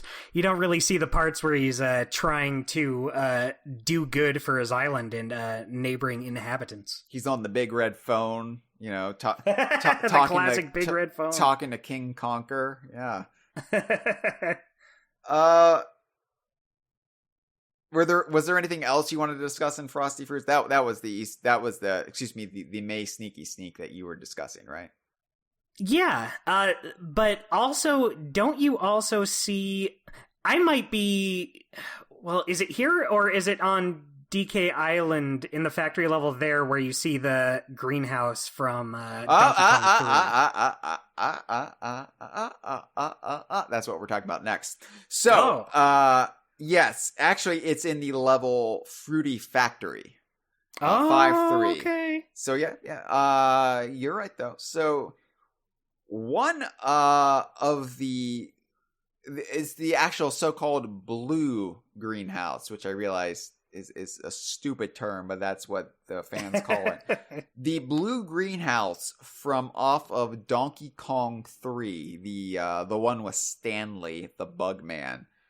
It appears in its entirety in the background of Fruity Factory, which implies, Dustin, that the entirety of Donkey Kong 3, the one that people don't like, that takes place on Juicy Jungle. Donkey Kong Sr., aka Cranky Kong, struggles. His classic feud with Stanley, the Bugman, took place on Juicy death to Jungle. all insects. That's what he says. It's Colin's turn to blast some flies. I hate to go off on a tangent, but I brought it up before, but that's my favorite one. That's my favorite Matt Corna song. It's so layered. It's so perfect. The Stanley the Bugman rap. Just, you know what? Just go to gamebest.computer, and I don't need to explain anything else. Speaks for itself. But yeah, I do like this, since even though it's not we were saying how they reference Mario and stuff more than they do the actual Donkey Kong Country games, but I like this because DK3 is not a game that gets referenced very often in anything. Because it's terrible. Yeah, but I like that they're I like that they're still embracing it as part of the series history. Yeah, I tried to play it, and I was like, oof, I hate this. Believe me, I would love to blow up Donkey Kong's ass, but it's got to be a better game than this. I mean, if I'm gonna squirt something in Cranky Kong's butt, he better be in Mario Kart afterward. He hasn't shown up in Mario Kart Tour yet, so I don't know. No, obviously we could argue what the story of Donkey Kong 3 is. It's loosely defined, but this would recontextualize it as taking place on Juicy Jungle. And so this is getting really silly, Dustin. So I'm not saying I want anybody to think in these terms, but this is the way I rationalize the entire arcade trilogy. Okay. So I know a lot of people are going to disagree with this because New Donk City has kind of changed a lot of people's thinking as to where at least the first game takes place. But keep in mind that New Donk City shouldn't overwrite what Rare contributed with Big Ape City in Donkey Kong Lands. And Big Ape City, we saw in Donkey Kong 2, there is a offshore islet that's a city visible from the Congo beach in Donkey Kong 2. And I think you could say that is Big Ape City. It's very close to Donkey Kong Island, which New Donk City, as established in Super Mario Odyssey, is not. So I know most people are going to say New Donk City is where the arcade games took place. I would argue that it is a city inspired by Big Ape City, hence the New Donk City. And all the arcade references and Donkey Kong references were instituted by Mayor Pauline. But anyway, that's my own fanon way to keep Big Ape City a viable part of the franchise. So I always took Big Ape City and the arcade Donkey Kong trilogy to be happening very close to Donkey Kong Island, and then on Donkey Kong Island when it comes to Donkey Kong Jr. And I think this is further backed up by the progression seen in Donkey Kong 94 for the Game Boy. But what is Mario? What is Pauline? What are they doing there?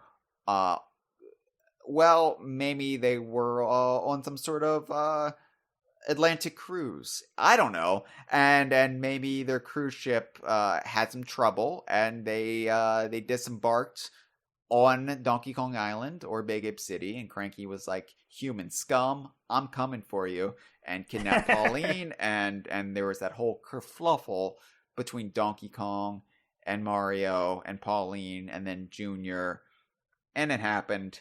But what is Stanley? Well, Stanley, Dustin, could then plausibly be the employee on the cruise ship tending to the greenhouse, tending to the naturally this cruise ship would have a greenhouse, right? A little, of course, a little arboretum. And Stanley was the kind of superintendent of that, and he kept all manner of insects in the greenhouse. And then, oh no, the insects have flown the coop. They've escaped. They have gone on this other island nearby, and they could wreck the delicate ecosystem. They are not native. So Stanley heads out to exterminate the bugs on Juicy Jungle. Cranky gets wind of this. This is right after he gets rescued by Junior, right? And he's dealt with Mario. He's damn near killed him. And then he's like, wait, there's another human squirting gas over on the island with the pigs?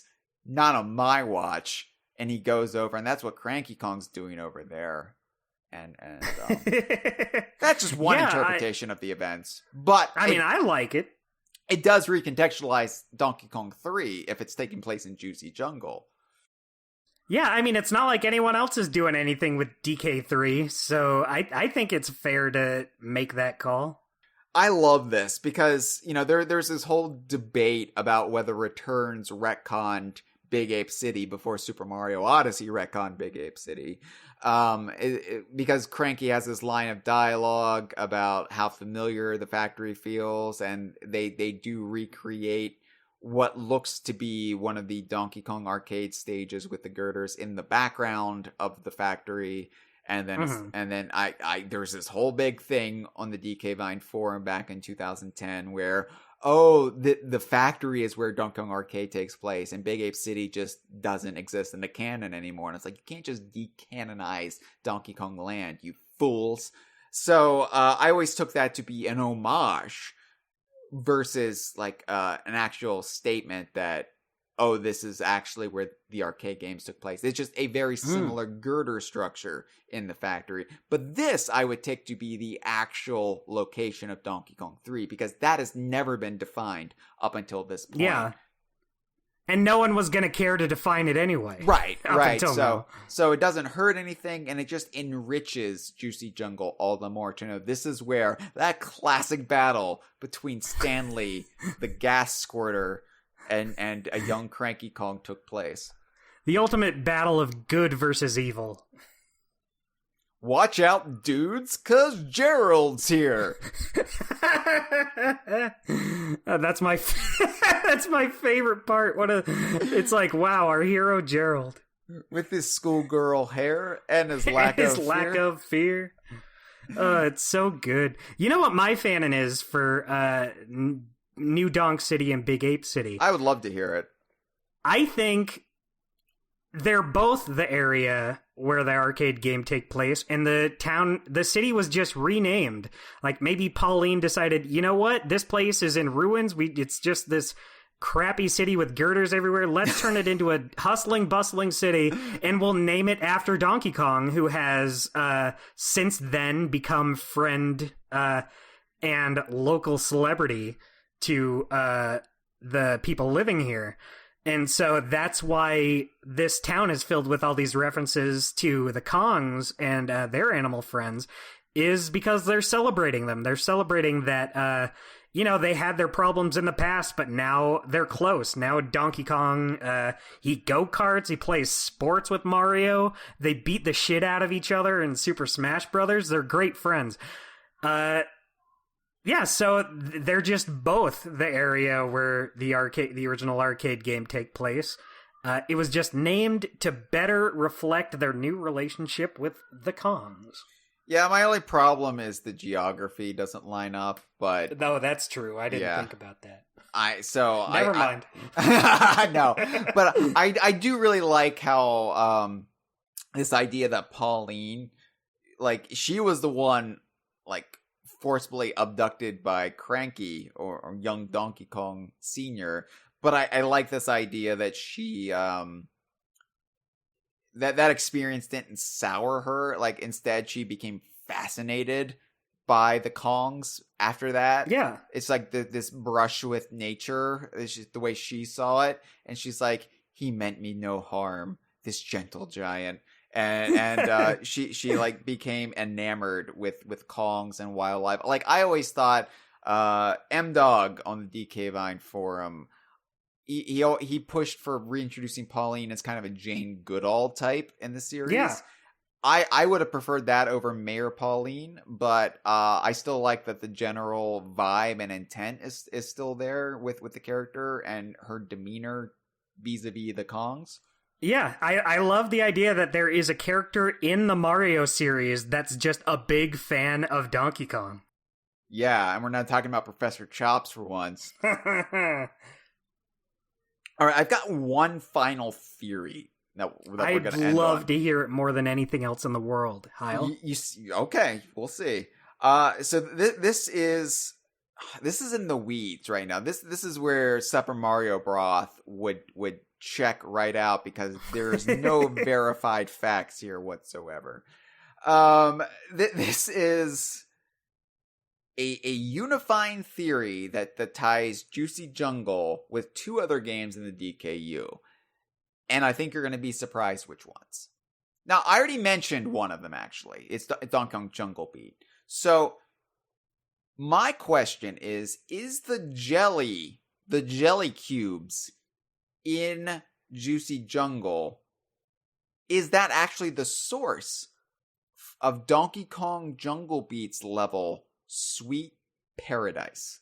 Now, what is Sweet Paradise? Well, Sweet Paradise is a stage in the Grape Kingdom in Donkey Kong Jungle Beat that's filled with floating jelly cubes. And you swim through the jelly cubes, and they're just floating in the sky. No explanation. It's really weird. It is one of the sticking points when Jungle Beat came out. And, we were like, well, we prefer the realism of massive bramble forest and ghost ropes. What are you doing introducing floating jelly cubes? Not acceptable. I don't like this game. No thanks. Boo. Boo.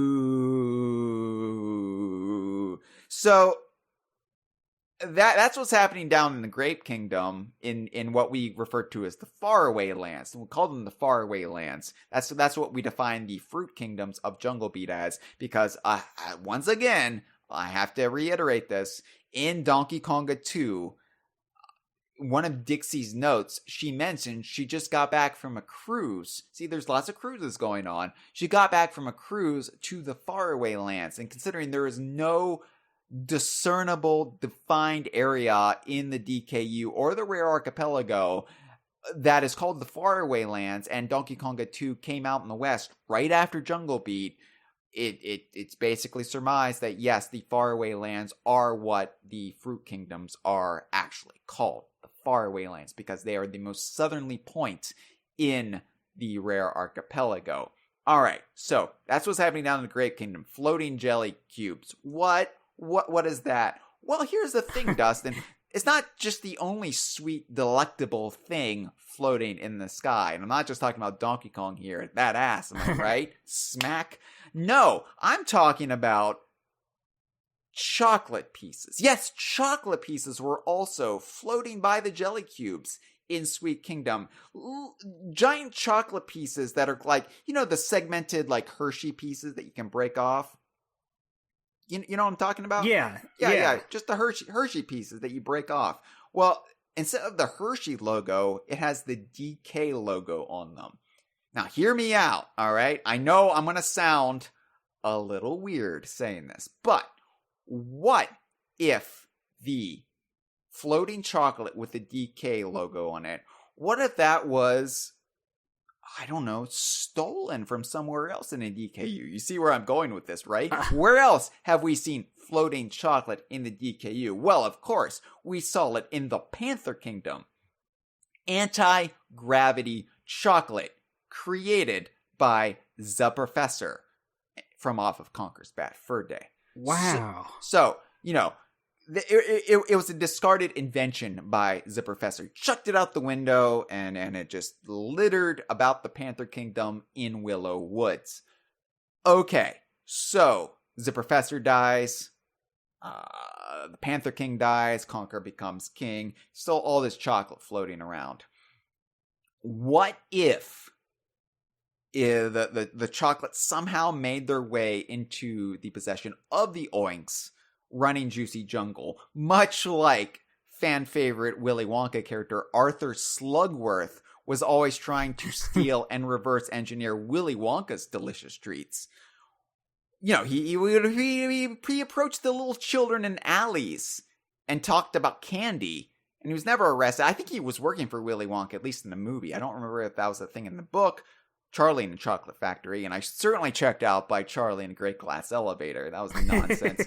But anyway, my point is, the Oinks, what if they had either spies in Willow Woods / Panther Kingdom, or what if somehow in these cultural exchanges, you know, Donkey Kong gives them a tank. Now that would be after Jungle Beat, so that wouldn't work. Okay, but maybe, I don't know, King Conker provides them with something, or maybe their spies steal it. I don't know, but they get their hands on anti-gravity chocolate, and they're like, this will revolutionize the juice game. Oh my god, we can make stuff float. Let's get to work on this and reverse engineer it right away. Yeah, so what if they employed the anti-gravity technology found in the chocolate, not only in their own Donkey Kong branded chocolate, because remember, they are Donkey Kong superfans, at least Professor Chops is. So I'm sure, like, what kind of chocolate can we make? Oh, let's do chocolate in honor of Donkey Kong. People will love it. Would Donkey Kong approve this? Well, he doesn't have lawyers, not like Nintendo. Anyway, so they make the floating chocolate, their own floating chocolate. And then what if we also make floating jelly cubes? But then they lost control of it, Dustin, because this is not technology that's meant for mere pigs. This is what a weasel Nazi scientist created. The pigs don't know what they're dealing with. And so it floats away. And have you studied trade winds, Dustin? Have you really studied the pattern of trade winds? Not lately, no. Oh, I have. Oh, let me tell you. So, looking at the trade winds, right? Now they go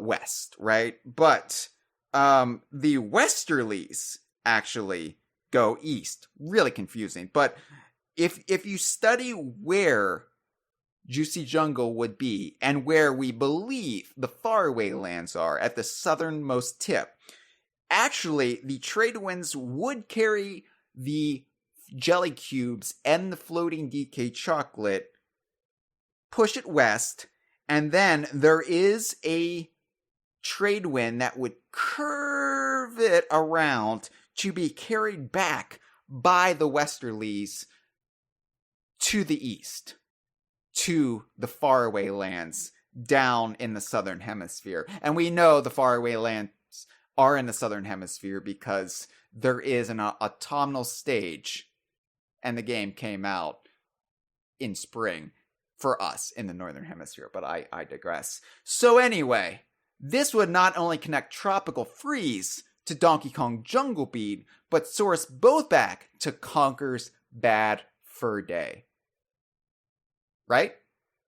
And you wonder why people don't engage with your little tweets. This has been a File 2 production.